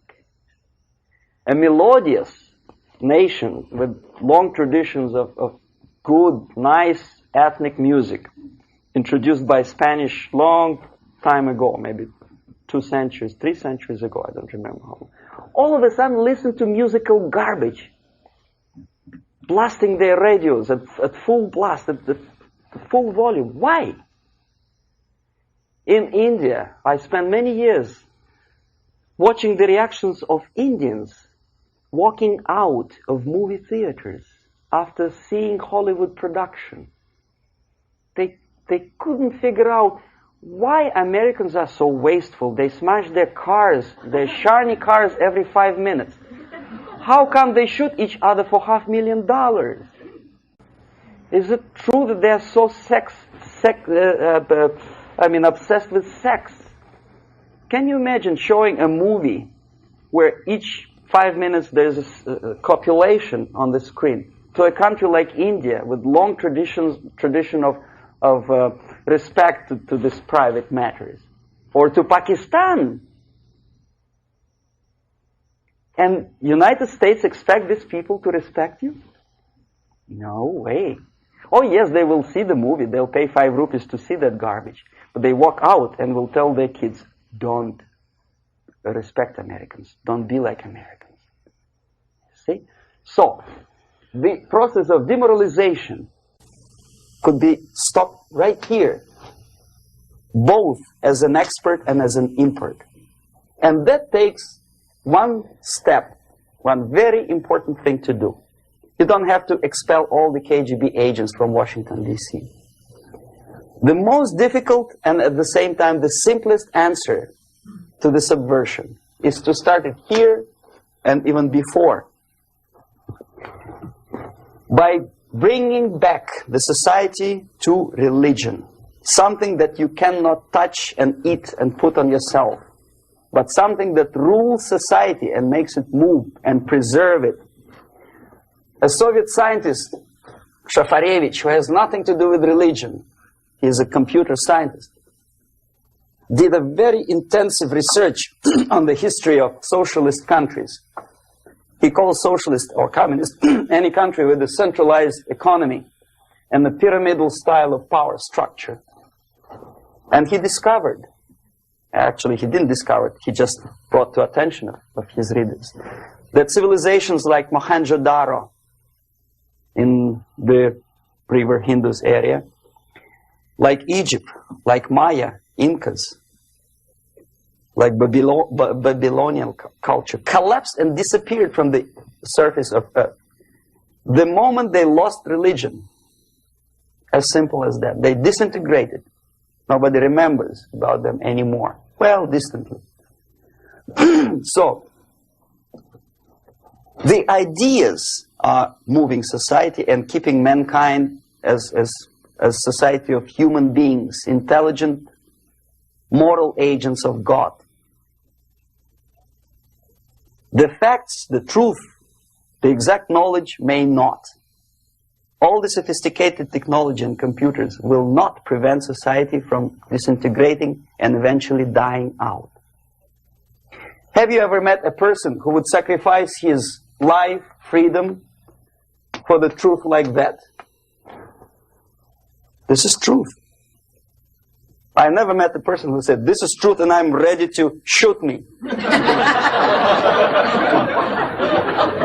To defend the truth. Right?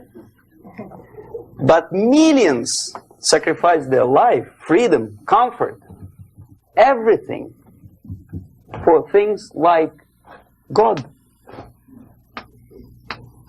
like Jesus Christ. It's an honor. Some martyrs in the Soviet concentration camp died. And they died in peace, unlike those who shouted, "Long live Stalin," knowing perfectly well that he may not live long. Something which is not material moves society and helps it to survive. And the other way around. The moment we turn into 2 by 2 is 4 and make it a guiding principle of our life, our existence, we die. Even though this is true, and this we cannot prove. We only can feel and have faith in it. So the answer to ideological subversion, strangely enough, is very simple. You don't have to shoot people, you don't have to aim missiles and Pershings and cruise missiles at Andropov's headquarters. You simply have to have faith and prevent subversion. In other words, not to be a victim of subversion. Don't try to be a person who in judo is trying to smash your enemy and being caught by your hand. Don't strike like that. Strike with the power of spirit and moral superiority. If you don't have that power, it's high time to develop it. And that's the only answer. That's it. Thank you.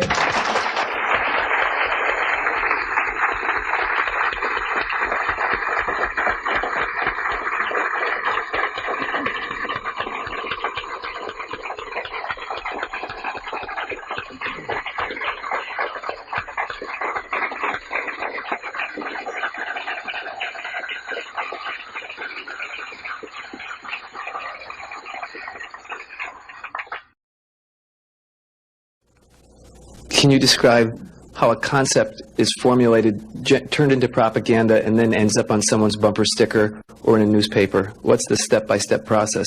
The other thing is, how close is the Politburo to the actual propaganda creating process? And finally, the 007 incident was notable in the fact that it took a long time before the Soviets responded to it, and then the military took the lead in terms of explaining what had happened rather than the political organs. And I wanted to know why that actually happened. Okay. Now, the propaganda concepts are not being developed. They had been developed long time ago. There's nothing basically new in the concept of overall propaganda methods and goals. The ultimate goal, however ridiculous it may sound, or primitive or simplistic, is the world domination. Many experts in foreign policy would ridicule my opinion, but this is what it is. I saw it with my own eyes. I was a part of that. So, and my father was, I think I mentioned that before, he was an inspector of land forces. He traveled all over the world where the Soviet troops were stationed. So he knows perfectly well that the troops are not stationed there to collect harvests for Cubans or to help Afghanis to develop the hordes of cattle or goats. They are there for one purpose: world domination. The concepts, the immediate issues or problems are created, of course, for propaganda purposes, and they end up as a bumper stickers probably not long, it takes really short period of time. Unlike some other things in the Soviet system, propaganda is one of the things that they don't save money on. And there is a huge apparatus of propaganda experts in USSR. Novosti Press Agency is just one of them, one of the organizations. But apart from that, there is a Department of Agitation and Propaganda within the Central Committee. There are faceless people, names of whom you will never learn. They're kind of classified. I didn't explain you the methods today because it will take us another day. The methods include such thing as semantic manipulation. The words and expressions are being coined at the rate of 5 expressions a minute by extremely clever, educated experts. And the media outside of USSR obediently repeats this cliche. I give you just several examples, not to take your time, not to bore you to death. Okay, I mentioned one thing, United Nations. The expression was invented by the Soviet propaganda experts, not by Americans. We know perfectly well it's not united and it has nothing to do with nations. More than half of the delegations in UN do not represent any nation at all. They are disunited, obviously.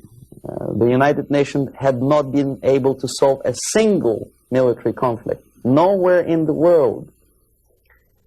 They provoked war, yes, they took part in wars, but they didn't prevent expansion of communism, or they did not prevent a single war anywhere. So the true expression, the true term for United Nations could be disunited bureaucracies. Okay, another cliche which was coined in Moscow by experts of propaganda. National Liberation Movement. It's not national because most of the leaders do not necessarily belong to the ethnic group which they lead, number one. Number two, they are unpatriotic and unnationalistic because they obey orders from a foreign country, USSR. Okay? They are trained in USSR, they are paid by the Soviet system, and they work in the interests of the Soviet system. Liberation. Whom they are liberating? Who is being liberated?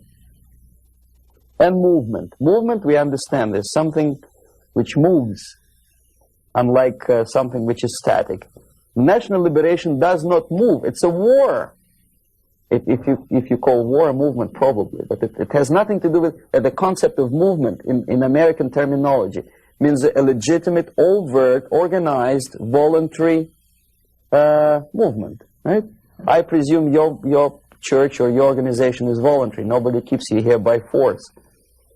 Okay, National Liberation Movement is an army of bandits, professional bandits, which are kept within the framework of the movement by force. If they betray, it's like in mafia, they are going to be executed. Okay, another example of semantic manipulation is free medical aid, for example. You think it's an American democratic expression? No way. The term was coined by the communists long time ago, at the time of Comintern. There's nothing free in this world. Everybody knows it. Least of all medical aid. It's a very expensive thing to render medical assistance to other people. Somebody, sometime, somewhere has to pay for it. Who? Taxpayer. Obviously. There are many other things that are being coined by the Soviet propaganda apparatus. Unfortunately, see, if I call myself a genius writer, for example, Los Angeles Times would not call me that, right? They will call me a strange, crazy Russian who calls himself a genius. Then why the hell they call liberation movements what they call themselves? Just because they are men? The logic is twisted. The stickers on the bumpers, I don't know. It depends on the ability of local forces to toe the foreign policy. How close is Politburo to implementation of propaganda actions? Very distant. See, Politburo is a group of self-imposed dictators. They don't really decide anything. The only objective of their existence and their life and their struggle is to stay in power. Unlike American politician who has two objectives: first, to be elected, and second, to be re-elected. The Soviet politician doesn't have the first objective. He does not have to be elected. He just makes his way in the party structure all the way up. Re-election doesn't bother him at all. So the only purpose of his life is to stay where he is and don't rock the boat. They don't make decisions. The decision-making level are the faceless group of experts, as I tried to explain to you. And the Politburo gives only the basic directions, what to be done, and the obedient servants of the highest caliber intellectuals are dutifully developing these things. Some independently thinking progressive academics in the United States think that come socialism they will be able to preserve their integrity and independence. It's wishful thinking. They will become obedient servants of the system that they are trying to force upon you. The Korean airliner incident, from my viewpoint, is not an incident at all. I believe it's a carefully planned and premeditated provocation. I'm not sure whether they did it. They killed 268 people just to get rid of Larry McDonald, but it's feasible. I wouldn't be surprised if they killed more than 60 million of their own men just to implement rotten ideas of Marx and Engels. You know, what would 268 people matter? Second, it is not a military blunder, and the order was not given by military. Never a single military officer of the highest caliber will take responsibility to shoot a civilian airliner. My father was an officer of general staff of the Soviet Army. I know perfectly well what I'm talking about. No officer would take responsibility. He'll be shot tomorrow. Are you kidding? The order was given by a civilian, by party apparatchik of the highest caliber, and I wouldn't be surprised it was Andropov. In any case, Andropov knew perfectly well what went on. The Soviet power structure resembles a triangle. Unlike a love triangle in real life drama, it's a hate triangle.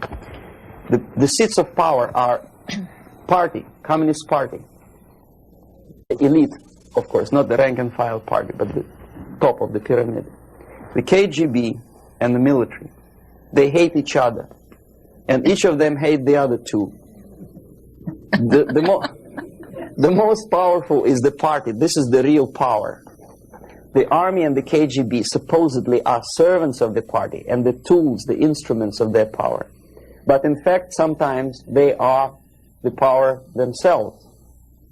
Andropov belongs to the most hated triangle, the KGB. My father hated KGB because he was military. Both of them, KGB and military, hate the party. Why? Because unlike in the United States, the party is the most adventuristic people. They want to invade countries. They give the orders for all kinds of adventures outside of USSR borders. They know perfectly well that comes war, they will go to bunkers and eat caviar and enjoy life, whereby military will burn in flames of nuclear war. Marshal Grechko was against invasion into Czechoslovakia because he knew that he will have to demoralize his army. And the first two divisions, after facing the reality and seeing that Czechoslovakia is not being invaded by Americans, will get corrupted. So you have to replace them with other two divisions. And if you stay long enough, you will corrupt the whole Soviet army. He said, no, don't invade Czechoslovakia. But Comrade Brezhnev said, who the hell they are? They think they deserve more sausages and butter. So show them tanks. So he did, he obeyed. The KGB and the army sometimes are in cahoots against the party. The recent rumor that Andropov was shot by son of Brezhnev is an indication that the other two corners of the power structure were really sick and tired of the Andropov's KGB purges. You know, there were purges. Many people lost their jobs, and some were arrested, and some committed suicide in the span of some 10 months since Andropov was sentenced to power. So that gives you an idea of, well, the Korean airliner incident is premeditated provocation to create an international tension, because the only power on earth which is interested in provoking conflicts and preserving tension is the Soviet junta. That's the only justification of them being in power. If there is no enemy outside, they have to create him. If there is no war, they have to provoke it, to scare the hell out of taxpayers inside, and to keep themselves in power. There are so many theories. One of them is expressed by, I wouldn't say a friend of mine, but I know him. There's another defector, Nikolai Khokhlov, who defected long time before I even joined KGB. He was also a KGB in Western Europe. Now he teaches psychology in one of California universities. He thinks that the Soviet Union developed an ESP, would you believe it, system of influencing the perception and minds of people. And the generators of ESP willpower can be focused on individuals and groups of individuals so efficiently that you can literally focus that beam or whatever it is on a pilot or two pilots or three pilots and convince them that actually they are flying on the safe territory, so there is no need, you can convince them that there is no need to contact the ground-based station, and you can artificially draw the plane by brainwave into the Soviet airspace. Whether it is true or not, I don't know. But I know one thing, that when I was a student and I graduated from Oriental Studies Institute, one of my friends, he was an extremely intelligent Jewish boy. He graduated from the mathematical department of Moscow State University. After 3 years, I returned from India for vacation, and I met him in the during the reception at the Academy of Science, and I said, "What are you doing here?" He said, "I'm working in a secret research bureau." You know, the secret, which means basically defense industry, they don't have addresses, they have post box numbers. And I say, is it that much secret that you cannot tell me what you research? He said, "You wouldn't believe me, brain waves." And I never saw him again. ESP, which officially in the Soviet media is described as a pseudoscience and decadent capitalist gimmick to sidetrack the minds of proletariat from the real issues of class struggle.